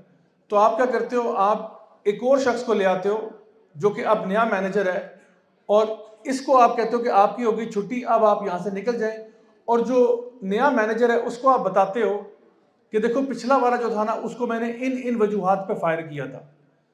سورۃ البقرہ سمجھ لیں یہی چیز ہے، اللہ تعالیٰ جو ہے وہ بنی اسرائیل کو وہاں سے ہٹا دیا کہ بھئی ان کو ہم نے آزما کے دیکھ لیا، ان کو بار بار آزمایا، لیکن انہوں نے ہر دفعہ اللہ تعالیٰ کی نافرمانی کو چنا بجائے کہ اللہ تعالیٰ کی فرما برداری کے۔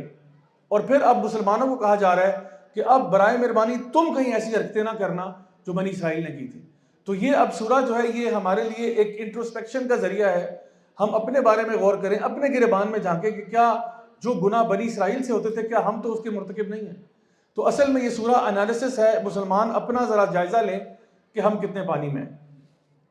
بنی اسرائیل کی اگر ہم ہسٹری کی بات کریں تو سب سے پہلی بات یہ کہ سورہ فاتحہ جو تھی ہم نے جو کل پڑھی تھی، سورہ فاتحہ جو ہے وہ ایمان باللہ پر بیس تھی، یعنی اس میں اللہ تعالیٰ کی توحید کی بات ہوئی۔ کل ہم نے ساری وہ باتیں آپ کے ساتھ شیئر کی کہ سورہ فاتحہ میں توحید کس طریقے سے بیان کی گئی ہے۔ سورہ البقرہ جو ہے وہ ایمان بالرسول کے اوپر بیسڈ ہے، کہ یہود جو تھے نا وہ یہ کہتے تھے کہ بھئی ہم تو اللہ کے بڑے چوزن لوگ ہیں، ہم تو اللہ کو مانتے ہیں اور جو بھی ہوگا ہمیں اللہ تعالیٰ نے جنت میں بھیج ہی دینا ہے، لیکن اللہ تعالیٰ یہ شرط بنا رہے کہ جب تک اللہ کے رسول کی اطاعت نہیں ہوگی تب تک تم جنت میں داخل نہیں ہو سکتے۔ قل ان کنتم تحبون اللہ فاتبعونی یحببکم اللہ ویغفر لکم ذنوبکم، اگر تم کہتے ہو کہ تم اللہ سے محبت کرتے ہو تو کیا کرو، نبی کی اتباع کرو، پھر اللہ تم سے محبت کرے گا اور تمہارے گناہوں کو معاف کرے گا۔ تو صرف یہ کہہ دینا کہ جی ہم اللہ کو مانتے ہیں اور باقی کسی کو نہیں مانتے، اس طرح تمہارا معاملہ چلنے نہیں لگا۔ تو سب سے پہلی بات یہ کہ سورۃ البقرہ جو ہے وہ ایمان بالرسول صلی اللہ علیہ وسلم کے اوپر بیسڈ ہے۔ دوسری چیز یہ کہ یہ ہمیں اہدنا الصراط المستقیم کی بھی تفسیر ہے، جیسا کہ میں نے ذکر کیا پہلے کہ وہ جو سیدھا راستہ ہے وہ کیا ہے، کہ سب سے پہلے اللہ کو پہچاننا اور پھر کیسے اللہ کا قرب حاصل کیا جائے، یعنی نماز ہے تو نماز کیسے پڑھنی ہے، اللہ کا قرب کیسے حاصل کرنا ہے، وہ تو اللہ کے رسول ہی بتائیں گے کیسے کرنا ہے آپ، یعنی جو آپ کو لگتا ہوگا کہ بھئی اس طرح بھی کر لیں تو اللہ راضی ہو جائے گا، اس طرح بھی کر لیں اور اللہ تعالیٰ راضی ہو جائے گا، نہیں، وہ اللہ کا رسول بتائے گا کہ کون سے کام کرنے والے ہیں جس سے اللہ راضی ہوتا ہے۔ آپ خود اپنے دماغ سے سوچ نہیں سکتے کہ میں عبادت ایسے کر لیتا ہوں اور ایسے کر لیتا ہوں. آپ کو نبی کی اتباع کرنی پڑے گی. اور پھر ہمیں جو اصل بات بتائی جا رہی ہے وہ یہ کہا جا رہا ہے کہ جو مغضوب علیہم ہیں ان کی آپ نے فرما برداری، ان کی اطاعت، ان کے نقش قدم پر نہیں چلنا. ابو داؤد کی حدیث ہے کہ نبی کریم صلی اللہ علیہ وسلم نے ارشاد فرمایا کہ جو کوئی کسی قوم کی مشابہت کرتا ہے وہ انہی میں سے ہوتا ہے. اگر آپ کسی قوم کی دینی اعتبار سے مشابہت کرتے ہیں، جو کسی کی مشابہت کرے گا وہ انہی میں سے ہوگا. دین سے مراد وے آف لائف بھی ہے، آپ کا طرز زندگی کیا ہے. تو اگر آپ کے طرز زندگی میں اللہ نمبر 1 پہ، اللہ کے رسول جو ہیں وہ اس کے بعد ہیں، تو الحمدللہ آپ بہترین لائف سٹائل پہ ہو. لیکن اگر آپ اس طریقے کو چھوڑ کے کوئی اور طریقہ اختیار کرتے ہو تو یہ سوائے گمراہی اور دلالت کی اور کوئی طریقہ نہیں ہو سکتا. ہمیں یہ کہا جا رہا ہے کہ آپ نے ان کی اتباع نہیں کرنی، ان کی پیروی نہیں کرنی، بلکہ ایک اور حدیث میں تو یہ بھی کہا جاتا ہے کہ تم اپنے سے پہلے قوموں کی مشابہت کرو کہ حتیٰ کہ اگر وہ ایک چھپکلی کے بل میں بھی گھس جائیں گے تو تم وہاں بھی گھس جاؤ گے. یعنی یہ بھی نہیں پتا کہ کون سی چیز فالو کی جا رہی ہے، بس اگر وہ کر رہے ہیں تو بس ان کی پیروی ہے، آنکھیں بند کر کے ان کی پیروی کی جا رہی ہے. اب جب ہم لوگ بنی اسرائیل کی بات کرتے ہیں تو اسرائیل جو ہے اس کا اصل مطلب ہے عبداللہ. اسرائیل یہ یعقوب علیہ السلام کے ناموں میں سے ایک نام ہے ان کا، اور اس کو سرونٹ آف اللہ یا عبداللہ کہتے ہیں. اور بنی اسرائیل کا مطلب ہے کہ یعقوب علیہ السلام کے بیٹے. یعقوب علیہ السلام خود اسحاق علیہ السلام کے بیٹے تھے، اسحاق علیہ السلام ابراہیم علیہ السلام کے بیٹے تھے، اور یعقوب علیہ السلام کے جو 12 بیٹے تھے انہی میں سے بنی اسرائیل کی 12 قبیلے جو ہیں وہ وجود میں آئے.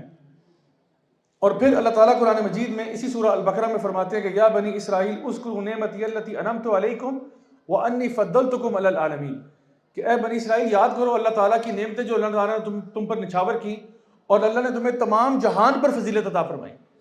تو اللہ تعالیٰ بات کا آغاز ہی یہاں سے کرتے ہیں کہ تم یاد کرو اللہ تعالیٰ کے فیورز. ذرا یاد کرو، تھوڑی دیر کے لیے سوچو ذرا کہ اللہ نے تمہیں کیا کیا فیورز دیے تھے، اور تم سب کو جھٹلا کر، سب کو بلا کر تم کس رستے پر جا پہنچے. اب وہ فیورز کیا تھے جو اللہ تعالیٰ نے دیے تھے؟ کچھ کا میں ذکر کر دیتا ہوں. ایک تو یہ تھا کہ بنی اسرائیل کو فرعون کے شکنجے سے باہر نکالا. فرعون جو ان کے بچوں کو، بیٹوں کو قتل کرتا تھا، بیٹیوں کو چھوڑ دیتا تھا، ان کے اوپر ظلم کرتا تھا، ان کو اپنا غلام بنا کے رکھا ہوا تھا، فرعون کے شکنجے سے باہر نکالا. اور اللہ تعالیٰ نے اس قوم کو ایسا معجزہ دکھایا ان کی آنکھوں کے سامنے کہ جس کے بعد ایمان ہی لانا بنتا ہے اور کوئی آپشن نہیں بچتی آپ کے پاس. جب سمندر 2 حصوں میں بٹ گیا اور بنی اسرائیل نے اپنی آنکھوں سے دیکھا، یعنی سوچنے کی بات ہے اگر آپ ایسا معجزہ اپنے سامنے دیکھ لیں کہ آپ کے ایک طرف فرعون کا لشکر ہے، دوسری طرف سمندر آ گیا، اور اللہ تعالیٰ آپ کو بچانے کے لیے سمندر کو ایسا ہی ایب نارمل حرکت ہوتی ہے، ایسی ایب نارمل چیز ہوتی ہے، معجزہ ہو جاتا ہے کہ سمندر بالکل 2 حصوں میں سپلٹ ہوتا ہے آپ کے سامنے، اور آپ وہاں سے گزر جاتے ہیں، اور فرعون کا لشکر، دشمن کا لشکر اس کے اندر تباہ و برباد ہو جاتا ہے. تو یہ کہانی سوچیں کب تک یاد رہے گی آپ کو، اور آپ اپنی جنریشن کو یہ کہانی سنائیں گے کہ بھئی اللہ نے تو یہ ہمارے ساتھ کرم کیا تھا کہ معجزہ ہو گیا ہمارے سامنے، ہم نے خود اپنی آنکھوں سے معجزہ دیکھا. لیکن اس کے باوجود انہوں نے منہ پھیر لیا. موسیٰ علیہ السلام 40 دن کے لیے ان کو چھوڑ کے چلے گئے. پیچھے سے کیا کیا؟ ابھی گئے تھے اور ابھی انہوں نے معجزہ دیکھا تھا. جیسے ہی موسیٰ علیہ السلام گئے، پیچھے سے انہوں نے بچڑے کی عبادت کرنا شروع کر دی، شرک کرنا شروع کر دیا، اللہ کے ساتھ کسی کو شریک کر دیا. اور اس پہ موسیٰ علیہ السلام نے جب ان کو سمجھایا اور ڈانٹا، اللہ تعالیٰ نے پھر ان کو معاف کر دیا. یعنی اس کے باوجود کہ انہوں نے سب سے بدترین گناہ کیا تھا، ان الشرک لظلم عظیم، سب سے بدترین گناہ کیا تھا، اس کے باوجود اللہ نے ان کو معاف کر دیا. اللہ نے ان کو کتاب عطا فرمائی، انبیاء کی لائن لگا دی بنی اسرائیل میں. سب سے زیادہ انبیاء جو ہیں وہ بنی اسرائیل میں آئے، ایک کے بعد دوسرا، ایک کے بعد دوسرا بندہ ہدایت دینے کے لیے آ رہا ہے، لیکن ان سب کو جھٹلاتے ہوئے یہ اللہ کے باغی ہو گئے. تو یہ وہ لوگ تھے جو واقعی اللہ کے چنے ہوئے تھے. اللہ نے ان پہ بہت فضل و کرم بھی کیا، لیکن انہوں نے ہر موڑ پہ آ کے وہ کام کیا جو کہ ایکسپیکٹڈ نہیں تھا. اب ہم آتے ہیں ذرا اس چارج شیٹ کی طرف. جب آپ ایک امپلائی کو فائر کرتے ہو نا اور دوسرے کو ہائر کرتے ہو تو آپ اس کو بتاتے ہو کہ بھئی یہ حرکتیں تم نہ کرنا، پچھلے والے نے یہ حرکتیں کی تھیں، اب برائے مہربانی تم یہ حرکت نہ کرنا. تو وہ چارج شیٹ کیا ہے؟ سب سے پہلے یہ کہ انہوں نے، بنی اسرائیل کی سب سے بڑی چارج شیٹ یہ ہے کہ انہوں نے آدھی کتاب کو مانتے تھے اور آدھی کتاب کو نہیں مانتے تھے. اب یہ جو میں آپ کو چیزیں گنواؤں گا نا، میں آپ کو گن کے 14 چیزیں گنواؤں گا، 14 آئٹمز گنواؤں گا جو بنی اسرائیل کے خلاف کیس بنتا ہے. اب گنتے جائیں، نوٹ کرتے جائیں، اور دل و دماغ میں یہ بات سوچیں کہ کیا خدا نہ خواستہ یہ میں تو نہیں کر رہا. کیونکہ اللہ تعالیٰ کیا فرماتے ہیں؟ ان اللہ لا یغیر ما بقوم حتی یغیر ما بانفسہم. اللہ اس قوم کی حالت اس وقت تک نہیں بدلتا جب تک وہ اپنی حالت نہیں بدلتے. تو سب سے پہلی چیز یہ کہ بنی اسرائیل کیا کرتے تھے؟ آدھی کتاب کو مانتے تھے، آدھی کو نہیں مانتے تھے. یعنی جو اپنی مرضی کی چیزیں ہیں وہ مان لیتے تھے، اور جو اپنی مرضی کی نہیں ہیں انہیں کہتے تھے چھوڑو یار اس کی کوئی ضرورت نہیں ہے۔ اللہ تعالیٰ فرماتے ہیں کہ افتؤمنون ببعض الکتاب وتکفرون ببعض، کیا تم آدھی کتاب کو مانتے ہو اور آدھی کو کے اوپر انکار کر دیتے ہو؟ یعنی آدھی کتاب پر ایمان لاتے ہو، آدھی پر کفر کرتے ہو، جانتے نہیں ہو، تمہارے اندر عقل نہیں ہے، یہ کیا کر رہے ہو تم؟ تو یہ بنی اسرائیل کا شیوا تھا۔ اب کہیں خدا نخواستہ ہمارے ساتھ ایسا نہ ہو جائے کہ جب ہم قرآن مجید کی تلاوت کرتے ہیں، قرآن مجید کو پڑھتے ہیں، تو کچھ پورشنز ہمارے سامنے آئیں تو ہم کہیں ماشاءاللہ اللہ تعالیٰ نے کیا بات کہہ دی، اور کچھ پورشنز آئیں تو ہم جلدی جلدی سے وہ چیپٹر سکپ کر دیں کہ یہ کہیں میرے گلے نہ پڑ جائے بات، یا کہیں ایسا نہ ہو کہ مجھے اس پر عمل کرنا پڑ جائے۔ تو اس لیے ہم یہ کہتے ہیں کہ ہم پورے کے پورے دین کو فالو کرتے ہیں، پورے کے پورے اسلام کو فالو کرتے ہیں، چاہے وہ چیز ہمیں مشکل لگے، گراں گزرے، جو بھی ہے، ہم نے پورے دین کو فالو کرنا ہے۔ دوسری جو چارٹ شیٹ ان پہ لگتی ہے وہ یہ ہے کہ وہ کہا کرتے تھے کہ ہم، یعنی وہ لوگ نا بڑے ٹیکنیکل بنا کرتے تھے، وہ کہتے تھے ہم لیٹر آف دا لا کو فالو کرتے ہیں۔ آپ کو پتا ہے کوئی بھی قانون ہوتا ہے تو ہم کہتے ہیں letter of the law and spirit of the law, یعنی ایک قانونی تحریر ہوتی ہے، آپ کہتے ہیں جی یہ لکھا گیا ہے، اور پھر اس کی ایک اسپرٹ بھی ہوتی ہے۔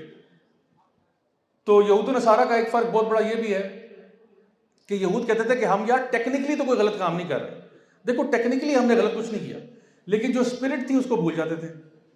اور نصارہ کا اپوزٹ ایٹیٹیوڈ تھا، وہ کہتے تھے ہم لوگ اسپرٹ کو فالو کر رہے ہیں نا، لیٹر کو فالو کرنا ضروری نہیں ہے۔ فار ایگزامپل نماز ہے، اب یہودی کا معاملہ یہ ہو سکتا ہے کہ وہ نماز بالکل جو عبادت کا طریقہ ہے وہ بالکل ایگزیکٹلی اسی طرح کر رہا ہے جس طرح کرنا چاہتا ہے، لیکن نماز کے دوران بزنس کر رہا ہے وہ، یعنی باقاعدہ طور پہ دیکھا جائے تو وہ نماز ہی پڑھ رہا ہے، لیٹر آف دا لا کو فالو کر رہا ہے، ایگزیکٹلی نماز اسی طرح پڑھ رہا ہے جیسے پڑھنے کا حکم تھا، لیکن نماز کے اندر خشوع غائب ہے۔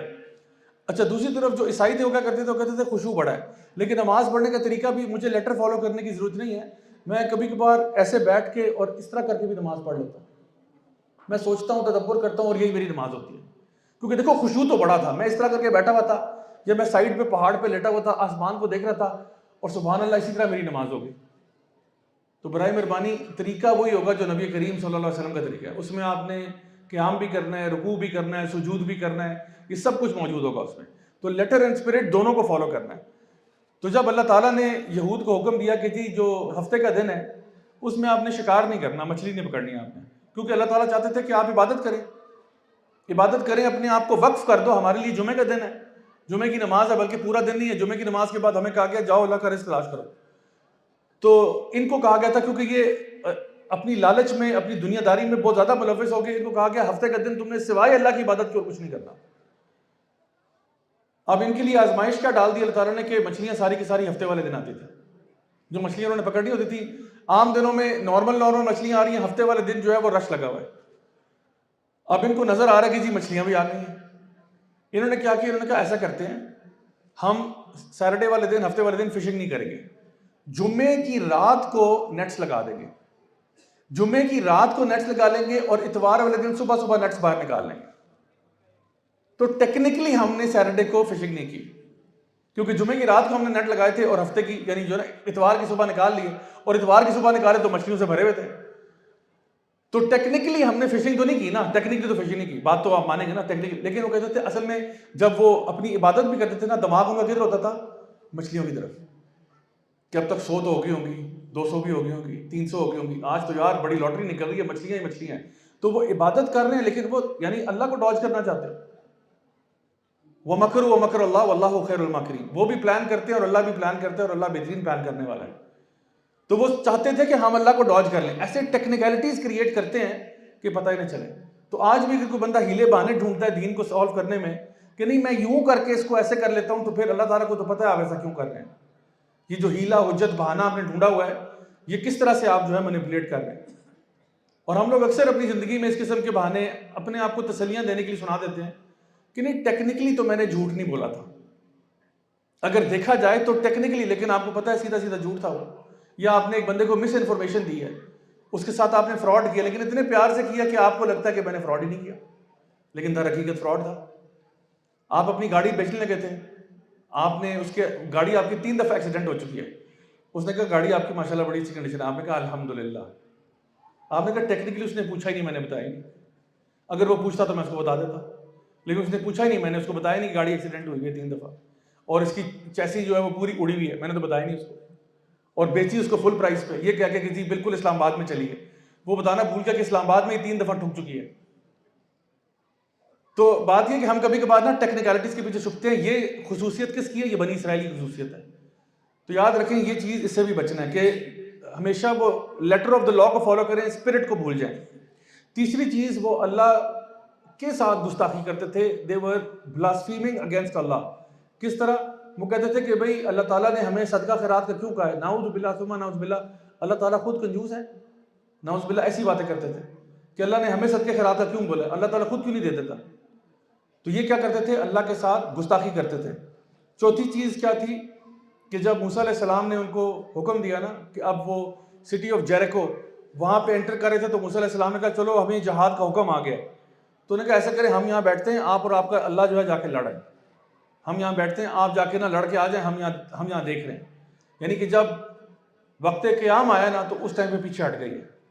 جب کھڑے ہونے کا وقت آیا، جب اپنے ٹیسٹ کرنے کا وقت آیا، تو انہوں نے وہاں سے منہ پھیر لیا اور کہا اللہ اور اس کے رسول لڑ لیں، ہم یہیں پہ ٹھیک ہے۔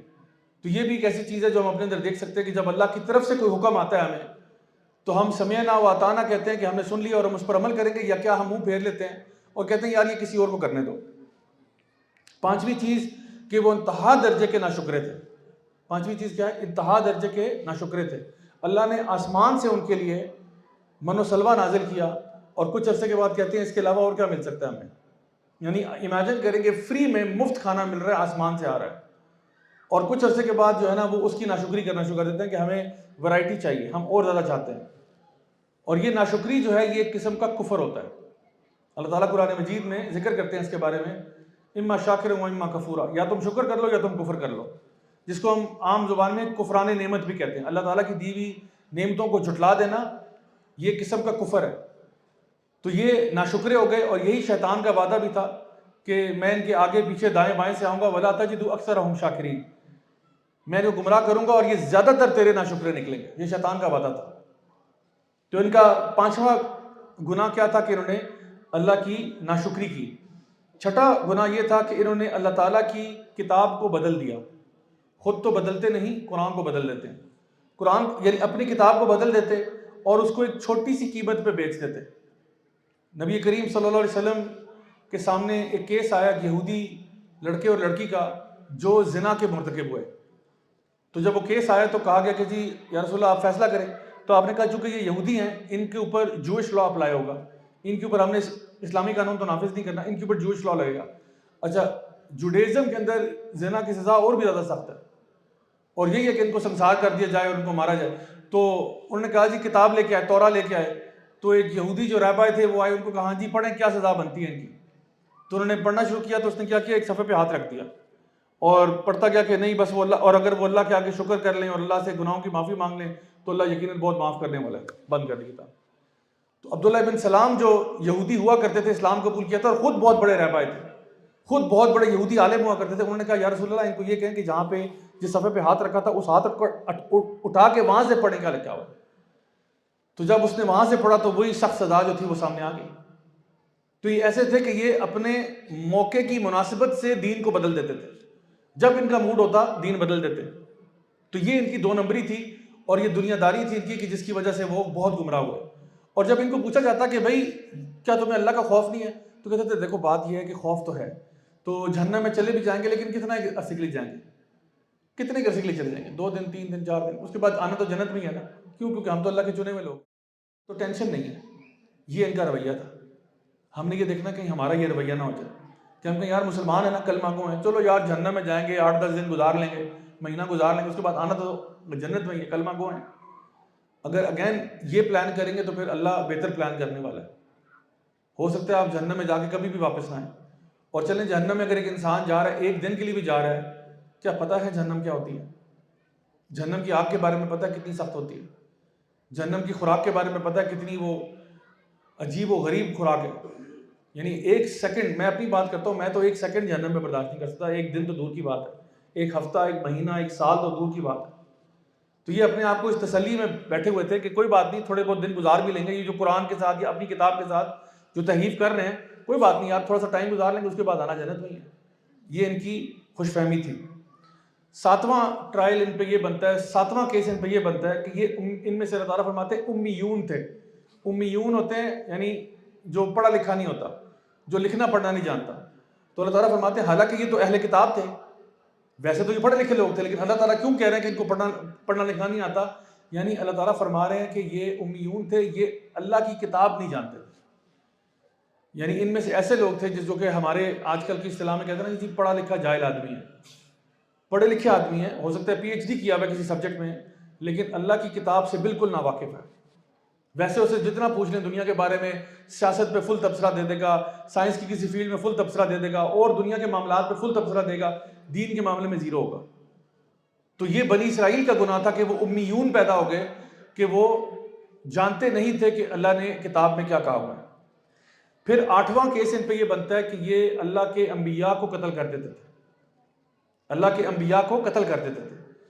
اور یہ بھی ہمارے ہاں کیا ہوا کہ جس طرح ہمارے ائمہ کرام تھے، ان کی مثال آپ دیکھ سکتے ہیں کہ امام ابو حنیفہ، امام احمد بن حنبل، یعنی کتنے اور بھی، شیخ الاسلام ابن تیمیہ وغیرہ، بہت سارے ائمہ کرام ایسے آئے جن کو انہی کے لوگوں نے پرسیکیوٹ کیا. تو مسلمانوں میں بھی یہ صفت ملتی ہے آپ کو کہ جب کوئی نیک بندہ آتا ہے اچھی بات کرنے کے لیے، اس کو پرسیکیوٹ کرنا شروع کر دیتے ہیں. تو یہ عادت کس کی ہے؟ بنی اسرائیل کی ہے. وہ تو نیک بندے تو دور کی بات ہے، انبیاء کو نہیں چھوڑتے تھے. اسی لیے میرے استاد محترم جن سے میں نے قرآن پڑھا مجھے کہتے تھے کہ بیٹا آج اس قوم پہ اگر موسیٰ علیہ السلام بھی آ جائے نا تو لوگ ان کو باہر نکال دیں، لوگ برداشت نہ کریں، کیونکہ لوگوں کے بزنس پہ جو ہے نا وہ ایک ضرب لگے گی کہ بھی میرا جو ہے وہ حرام کا بزنس بند ہو رہا ہے، میں جو ہے فلاں کام، وہ جو چوریاں چکاریاں کر رہا ہوں، کٹنگ کارنرز کر رہا ہوں، فراڈ کرپشن کر رہا ہوں، اس کے اوپر جو ہے نا وہ مجھے روکا جا رہا ہے. تو اس لیے ہمیں اپنے آپ کو اس لیول پہ لے کے جانا ہے جہاں پہ حق سچ بات کا ہمیں ساتھ دینا چاہیے اور اللہ کے نیک بندوں کا ساتھ دینا چاہیے. تو ایک صفت کیا تھی ان کی 8ویں نمبر پہ کہ یہ اللہ کے انبیاء کو مار دیتے تھے. پھر 9 نمبر پہ یہ بات ہے کہ یہ حد سے تجاوز کرتے تھے، یعنی جہاں تک اللہ نے بات بتائی ہے اس کو چھوڑ کے اپنی مرضیاں کرنا شروع کر دیتے تھے. تو حد سے تجاوز کرنا، اور ہمیں بھی نبی کریم صلی اللہ علیہ وسلم نے بتایا نا کہ اسلام جو ہے وہ جس طرح ایک چرواہا ہوتا ہے نا، وہ اپنی بکریوں کو ایک خاص دائرے کے اندر رکھتا ہے. تو اگر وہ اس دائرے سے باہر بکری نکل جائے تو پھر وہ کسی اور کے علاقے میں جا کے چرنا شروع کر دیتی ہے. تو ایک مومن جو ہے وہ اسی اسلام کے دائرے کے اندر رہتا ہے جہاں تک اللہ کا حکم ہوتا ہے، وہ اسی علاقے کے اندر اپنے آپ کو ڈیل کرتا ہے، اس سے باہر نہیں جاتا، حد سے تجاوز نہیں کرتا. تو ایک مسلمان کی مثال آپ یہ لے لیں کہ ایک ایسے گھوڑے کی ہے جس کے ساتھ ایک رسی لگی ہوئی ہے 100 میٹر کی، اور زمین میں وہ کیل ٹھکا ہوا ہے، تو وہ 100 میٹر کے ریڈیس کے اندر وہ گھوم سکتا ہے، آگے جائے پیچھے جائے دائیں بائیں پورا گھوم سکتا ہے. لیکن 101 میٹر پہ وہ نہیں جا سکتا کیونکہ اتنی لمبی رسی ہے نہیں. تو وہ اس دائرے کے اندر رہتا ہے. ہمارے لیے بھی ایک دائرہ اسلام ہے، اس اسلام کے دائرے کے اندر رہنا ہے آپ نے. حلال اور حرام کا جو معاملہ ہے وہ اسی کے اندر ہی ہے، اس سے باہر نہیں جا سکتے. آپ باہر چلے گئے تو پھر سمجھے کام خراب ہو گیا. تو یہ لوگ کیا کرتے تھے؟ یہ حد سے تجاوز کرتے تھے، اللہ تعالیٰ کی بتائی ہوئی حدود جو ہیں ان کو کراس کر جاتے تھے. 10ویں نمبر کے اوپر ان کے اوپر چارج شیٹ یہ ہے کہ وہ کہتے تھے کہ ہمارے دل جو ہیں ان پہ تو غلاف چڑھے ہوئے ہیں، یعنی کہ تمہاری باتیں ہمیں فائدہ نہیں دیتی، ہمیں آلریڈی پتہ ہے ہم کون ہیں، ہم کمفرٹیبل ہیں اس فیکٹ میں کہ جی ہم بنی اسرائیل ہیں، ہم اللہ کے چنے ہوئے ہیں، تمہاری باتیں ہم پہ اثر نہیں دیتی، ہمارے دلوں پہ خول چڑھے ہوئے ہیں اور ہم کسی کی بات نہیں سنتے، ہم تمہاری بات پہ کا بالکل اثر بھی نہیں لیں گے. یعنی اپنے آپ کو اتنا تکبر آ جانا کہ کہنا کہ میں کچھ سننا بھی نہیں چاہتا. اور آج بھی شاید ایسے لوگ ہوں جن کو آپ کہیں کہ بھائی کہیں پہ درس قرآن ہو رہا ہے، کہیں پہ قرآن کلاس ہو رہی ہے، آپ آج کہتے ہیں یار مجھے پہلے ہی سب کچھ پتہ ہے، مجھے پہلے ہی سب کچھ پتہ ہے. ایک صاحب سے میں ملا تو مجھے کہتے ہیں کہ میں نے ویسے گپ شپ لگ رہی تو مجھے کہتے ہیں کہ الحمدللہ میں نے پوری صحیح بخاری پڑھی ہوئی ہے. میں نے کہا بڑی اچھی بات ہے ماشاءاللہ، آپ جس فیلڈ میں ہیں لیکن آپ صحیح بخاری آپ نے پوری پڑھی ہوئی ہے. تو ویسے میں نے ذکر کیا، میں نے کہا آپ نماز کہاں پڑھتے ہیں؟ کہتے ہیں میں نماز نہیں پڑھتا. تو مجھے خیال آیا کہ صحیح بخاری پوری پڑھ کے آپ کو یہ سمجھ نہیں آیا کہ نماز پڑھنا فرض ہے آپ کا. قرآن مجید تو کہتے ہیں پہلے سے پڑھ رکھا ہے، تو صحیح بخاری بھی میں نے ختم کر دی. تو یہ کیسے ہو سکتا ہے کہ آپ نے سب کچھ بھی پڑھا ہوا ہے لیکن آپ کو عمل کی جب بات آتی ہے تو عمل زیرو ہے؟ یہ کیسے ہو سکتا ہے؟ حالانکہ نماز تو وہ چیز ہے جہاں پہ نبی کریم صلی اللہ علیہ وسلم نے فرمایا تھا کہ ہمارے میں اور کفار میں فرق یہ ہے کہ ہم نماز پڑھتے ہیں وہ نہیں پڑھتے. پوری بخاری پڑھ لی، آپ کو یہ سمجھ میں نہیں آیا کہ نماز فرض ہے. یہ بات کہ قیامت کے دن پہلا سوال نماز کا ہوگا، یہ آپ کو نہیں سمجھ آئی بات. تو کبھی کبھار ایسا ہوتا ہے کہ لوگ کہتے ہیں یار ہمیں پہلے ہی بہت کچھ پتہ ہے اور پھر وہ عمل کرنے کی طرف نہیں آتا. یہ بھی بنی اسرائیل کی ایک صفت تھی. 11ویں نمبر کے اوپر ان کو یہ کہا گیا تھا کہ تم نے اللہ کی کتاب کو تھام کے رکھنا ہے اور اس کو دوسروں تک پہنچانا ہے. انہوں نے کیا کیا؟ انہوں نے اپنا منہ پھیر لیا اور یہ خود بدترین مخلوق بن گئے. یعنی بجائے یہ کہ دنیا والوں کو یہ پیغام دیتے، لوگوں تک خیر کی بات پہنچاتے، یہ خود خراب ہو گئے. اور یہ میں سمجھتا ہوں شاید ہمارے اوپر کہیں فٹ نہ ہو جائے. ہمیں بھی یہی کہا گیا تھا کہ آپ نے یہ پیغام دنیا تک پہنچانا ہے. کنتم خیر امت اخرجت للناس تأمرون بالمعروف وتنہون عن المنکر وتؤمنون باللہ. تم بہترین امت ہو جو لوگوں کے لیے بھیجا گئی. کیوں؟ کیونکہ تم نیکی کا حکم دیتے ہو، برائی سے روکتے ہو اور اللہ پر ایمان لاتے ہو. تو نیکی کا حکم دینا، برائی سے روکنا تو دور کی بات ہے. ہمارے اپنے اعمال ایسے ہو گئے کہ شاید کافر بھی ہمیں دیکھ کے سوچتا ہوگا کہ بھئی میں مسلمان بنوں تو کیوں بنوں، کہ اگر میں بن گیا تو میں تو ان جیسا ہو جاؤں گا. اور ہمارے جو بھی واقعات ہیں کرپشن کے اور اس کے سارے مشہور ہیں. ہمارا اصل کام کیا تھا؟ خود نیکی پر آنا اور اس کی تعلیم لوگوں کو دینا. تو یہ بنی اسرائیل کا بھی سب سے بڑا مسئلہ یہ تھا کہ جن کو حکم کیا دیا گیا تھا وہ خود کرپٹ ہو گئے، خود خراب ہو گئے اور خود ہیلے بہانے اور حجتیں ڈھونڈنا شروع ہو گئے. 12ویں نمبر کے اوپر ان کا گناہ کیا تھا کہ انہوں نے دنیا کی زندگی کو ترجیح دے دی آخرت کے اوپر. ہر چیز میں اپنا دین بھی بیچتے تھے، دنیا کی محبت میں. عارضی دنیا کو دیکھ رہے ہیں، آخرت کو نہیں دیکھ رہے. اپنا بزنس، اپنی جاب، اس کو پرائرٹی بنایا ہوا ہے اور دین کو سیکنڈ، تھرڈ، فورتھ، ففتھ پتہ آخری پرائرٹی پہ رکھا ہوا ہے. اور اگین یہ وہ چیز ہے جو شاید ہمارے اوپر بھی فٹ آ جاتی ہو کہ کبھی کبھار ایسا ہوتا ہے کہ ہم نے اللہ کو پرائرٹی نہیں بنایا ہوتا. ہماری لائف میں ہم کہتے ہیں جی اللہ اکبر، اللہ سب سے بڑا ہے. سوال یہ کیا واقعی اللہ سب سے بڑا ہے؟ کہ اللہ آپ کی زندگی میں سب سے بڑا ہے؟ کیا آپ کے بزنس سے، آپ کی فیملی سے، آپ کے بال بچے سے سب سے بڑا اللہ ہی ہے؟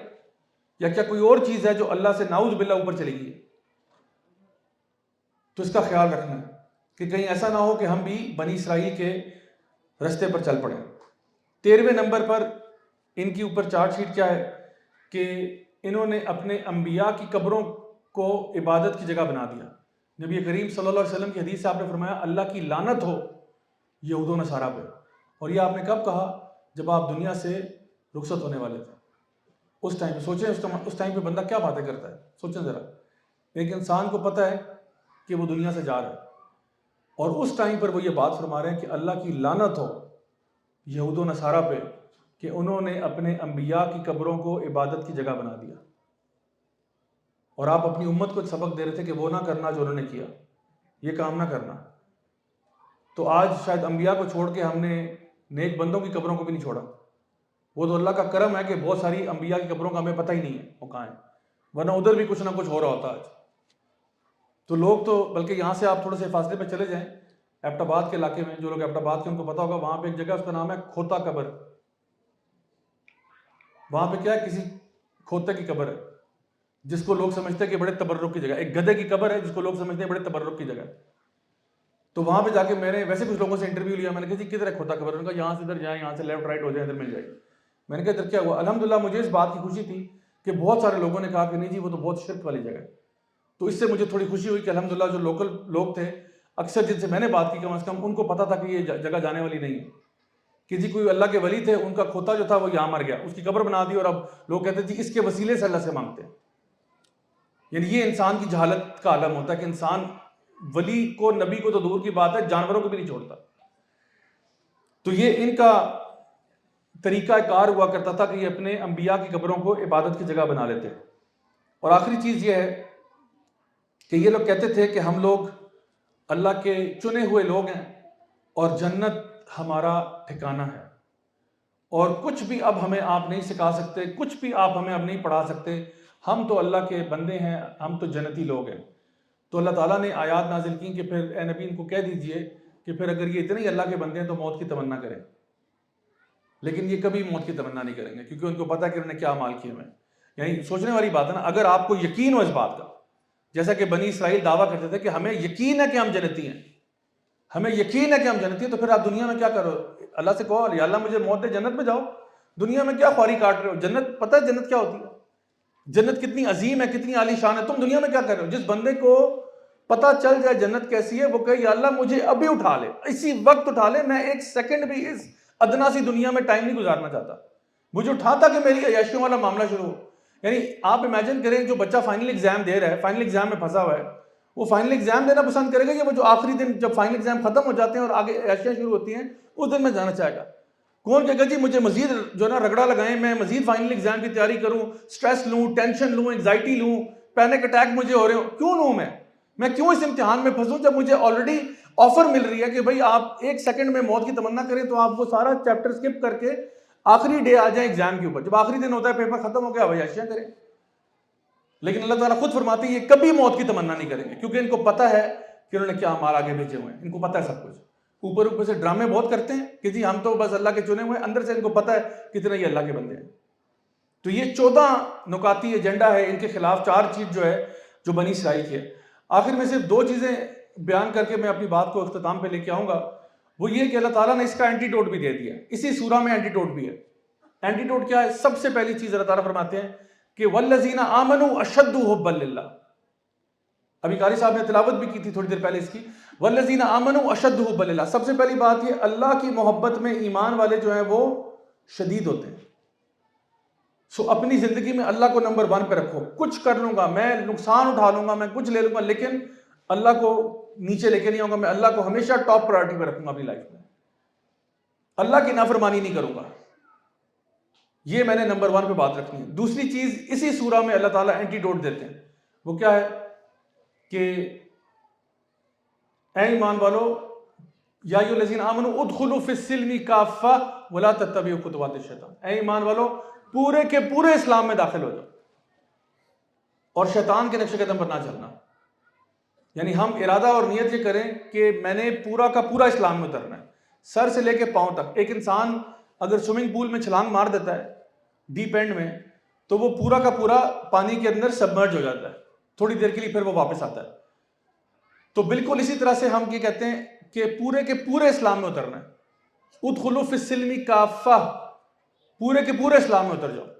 اور اللہ تعالیٰ جب منافقین کا ذکر کرتے ہیں تو بیان کرتے ہیں کہ منافقین بھی اللہ کو یاد کرتے ہیں لیکن بہت تھوڑا کرتے ہیں، ایسے جیسے کنارے کنارے پر چل رہے ہیں۔ یعنی منافق کی مثال یوں ہے کہ سوئمنگ پول میں صرف اس نے اپنے پاؤں ڈالے ہوئے ہیں، یا سوئمنگ پول کے کنارے کنارے پہ بس چل رہا ہے، ہلکے ہلکے پاؤں گیلے ہو رہے ہیں، بس اتنا ہی ٹھیک ہے۔ لیکن جو ایمان والے ہیں وہ پورے کے پورے اسلام میں اتر جاتے ہیں۔ جب آپ یہ سوچ لو کہ یار میں تو پورا اترنا چاہتا ہی نہیں، میں نے تھوڑی مولوی بننا ہے، میں نے تھوڑی اللہ اللہ کرنی، یار وہ تو مولویوں کا کام ہے، یہ کام مولویوں کا نہیں ہے، یہ ہر مسلمان کا کام ہے۔ دین پر چلنا، اللہ تعالیٰ کی فرما برداری کرنا، گناہوں سے بچنا، یہ ہر مسلمان کے لیے ضروری ہے۔ یہ نہیں کہ صرف مولوی یہ کام کریں گے، نہیں، یہ ہر کسی نے کرنا ہے۔ 5 وقت کا نمازی ہونا آپ کو کوئی بہت زیادہ نیک نہیں بنا دیتا، 5 وقت کا نمازی ہونا صرف آپ کو مسلمان بناتا ہے۔ لوگ کہتے ہیں عام طور پہ جی وہ اتنا نیک ہے، اتنا نیک ہے، 5 وقت کا نمازی ہے، 5 وقت کا، پتہ ہے یار وہ نیک نہیں ہوا، وہ صرف مسلمان ہوا ہے۔ ابھی نیکی تو ہوگی، ابھی تو ابتدائی عشق ہوتا ہے کیا، آگے آگے دیکھیے ہوتا ہے کیا، یہ تو آگے تو سیکریفائس کرو گے دین میں تو پتہ چلے گا کہ آپ کتنے پانی میں ہیں۔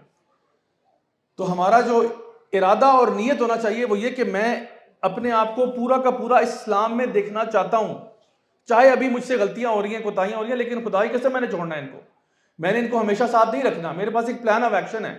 انشاءاللہ اس رمضان کے مہینے میں تو نیت کریں کہ 2-3 تو میں نے چھوڑنی چھوڑی ہیں چیزیں۔ 2 چیزیں میں آج کا ہوم ورک دیتا ہوں، 2 چیزیں سوچیں آج کے لیے، 2 چیزیں جو میں نے زندگی میں سے ایلیمینیٹ کرنی ہے اپنی، اور 2 چیزیں جو میں نے ایڈ کرنی ہے۔ ایلیمینیٹ کرنے والی چیزیں مثال کے طور پہ آپ کہتے ہو جی میرے دل میں بغض بہت زیادہ ہے، یا مجھے کینہ میں بہت پالتا ہوں لوگوں کا، یا مجھے حسد بہت ہوتا ہے، یا مجھے حب الدنیا بہت زیادہ ہے، حب المال بہت زیادہ ہے۔ اور ایڈ کرنے والی چیزیں کیا ہیں؟ آپ کہیں کہ شاید میں قرآن زیادہ نہیں پڑھتا، مجھے قرآن تھوڑا زیادہ پڑھنا چاہیے، میں روز کی 1 آیت پڑھتا ہوں، تو چلو میں باقاعدگی سے انشاءاللہ آدھا پیج روز پڑھا کروں گا ترجمے کے ساتھ، اور 5 منٹ اس پہ غور و فکر کروں گا۔ یا میں نماز فرض پڑھ کے بس چھٹی کر دیتا ہوں، تو میں انشاءاللہ کوشش کروں گا آہستہ آہستہ سنتوں اور نوافل میں اضافہ کروں۔ میں اکثر نماز کے بعد نماز پڑھ کے بھاگ جاتا ہوں، میں ٹائم لگاؤں گا ذکر اذکار کرنے میں 5 منٹ، صرف 5 منٹ، زیادہ نہیں، 2 منٹ، 1 منٹ، چلو 1 منٹ کر لو، لیکن کہیں شروع کرو۔ تو پھر آپ دیکھیں گے کہ رمضان سے پہلے آپ کیا تھے اور رمضان کے بعد آپ کیا ہیں، آپ کے اندر ایک فرق ہے، یہی اللہ تعالیٰ چاہتے تھے۔ تو as long as you are a work in progress, this is what Allah wants. as long as آپ بہتر ہو رہے ہیں، یہ اللہ تعالیٰ کو چاہیے تھا، بجائے اس بات کے کہ آپ کے ہم تو وہی ہیں جو ہم ہیں اور اسی طرح میں زندگی گزاروں گا، مجھے کسی کی فکر پرواہ نہیں ہے۔ یہ ایٹیٹیوڈ اللہ کو بالکل پسند نہیں ہے کہ انسان اپنے تئیں جو ہے وہ بالکل سیٹسفائی ہو کے بیٹھ جائے کہ مجھے چینج ہونے کی ضرورت ہی نہیں ہے۔ تو میری دعا ہے کہ اللہ تعالیٰ ہم سب کو نیک اعمال کرنے کی توفیق عطا فرمائے. إذا جاءك المنافقون قالوا نشهد إنك لرسول الله والله يعلم إنك لرسوله والله يشهد إن المنافقين لكاذبون اتخذوا أيمانهم جنة فصدوا عن سبيل الله إنهم ساء ما كانوا يعملون ذلك بأنهم آمنوا ثم كفروا فطبع على قلوبهم فهم لا يفقهون وإذا رأيتهم تعجبك أجسامهم وإن يقولوا تسمع لقولهم كأنهم خشب مسندة يحسبون كل صيحة عليهم هم العدو فاحذرهم قاتلهم الله أنى يؤفكون وإذا قيل لهم تعالوا يستغفر لكم رسول الله لووا رؤوسهم ورأيتهم يصدون وهم مستكبرون سواء عليهم أستغفرت لهم أم لم تستغفر لهم لن يغفر الله لهم إن الله لا يهدي القوم الفاسقين هم الذين يقولون لا تنفقوا على من عند رسول الله حتى ينفضوا ولله خزائن السماوات والأرض ولكن المنافقين لا يفقهون يقولون لئن رجعنا إلى المدينة ليخرجن الأعز منها الأذل ولله العزة ولرسوله وللمؤمنين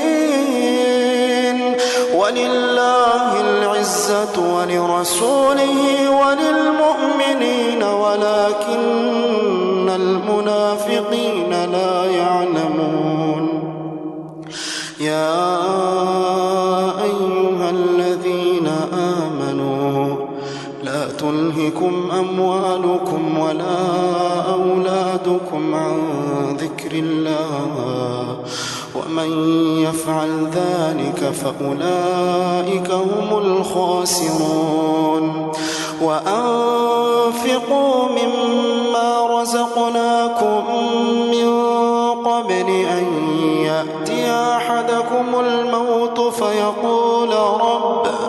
فيقول رب لولا أخرتني إلى أجل قريب فأصدق وأكن من الصالحين ولن يؤخر الله نفسا إذا جاء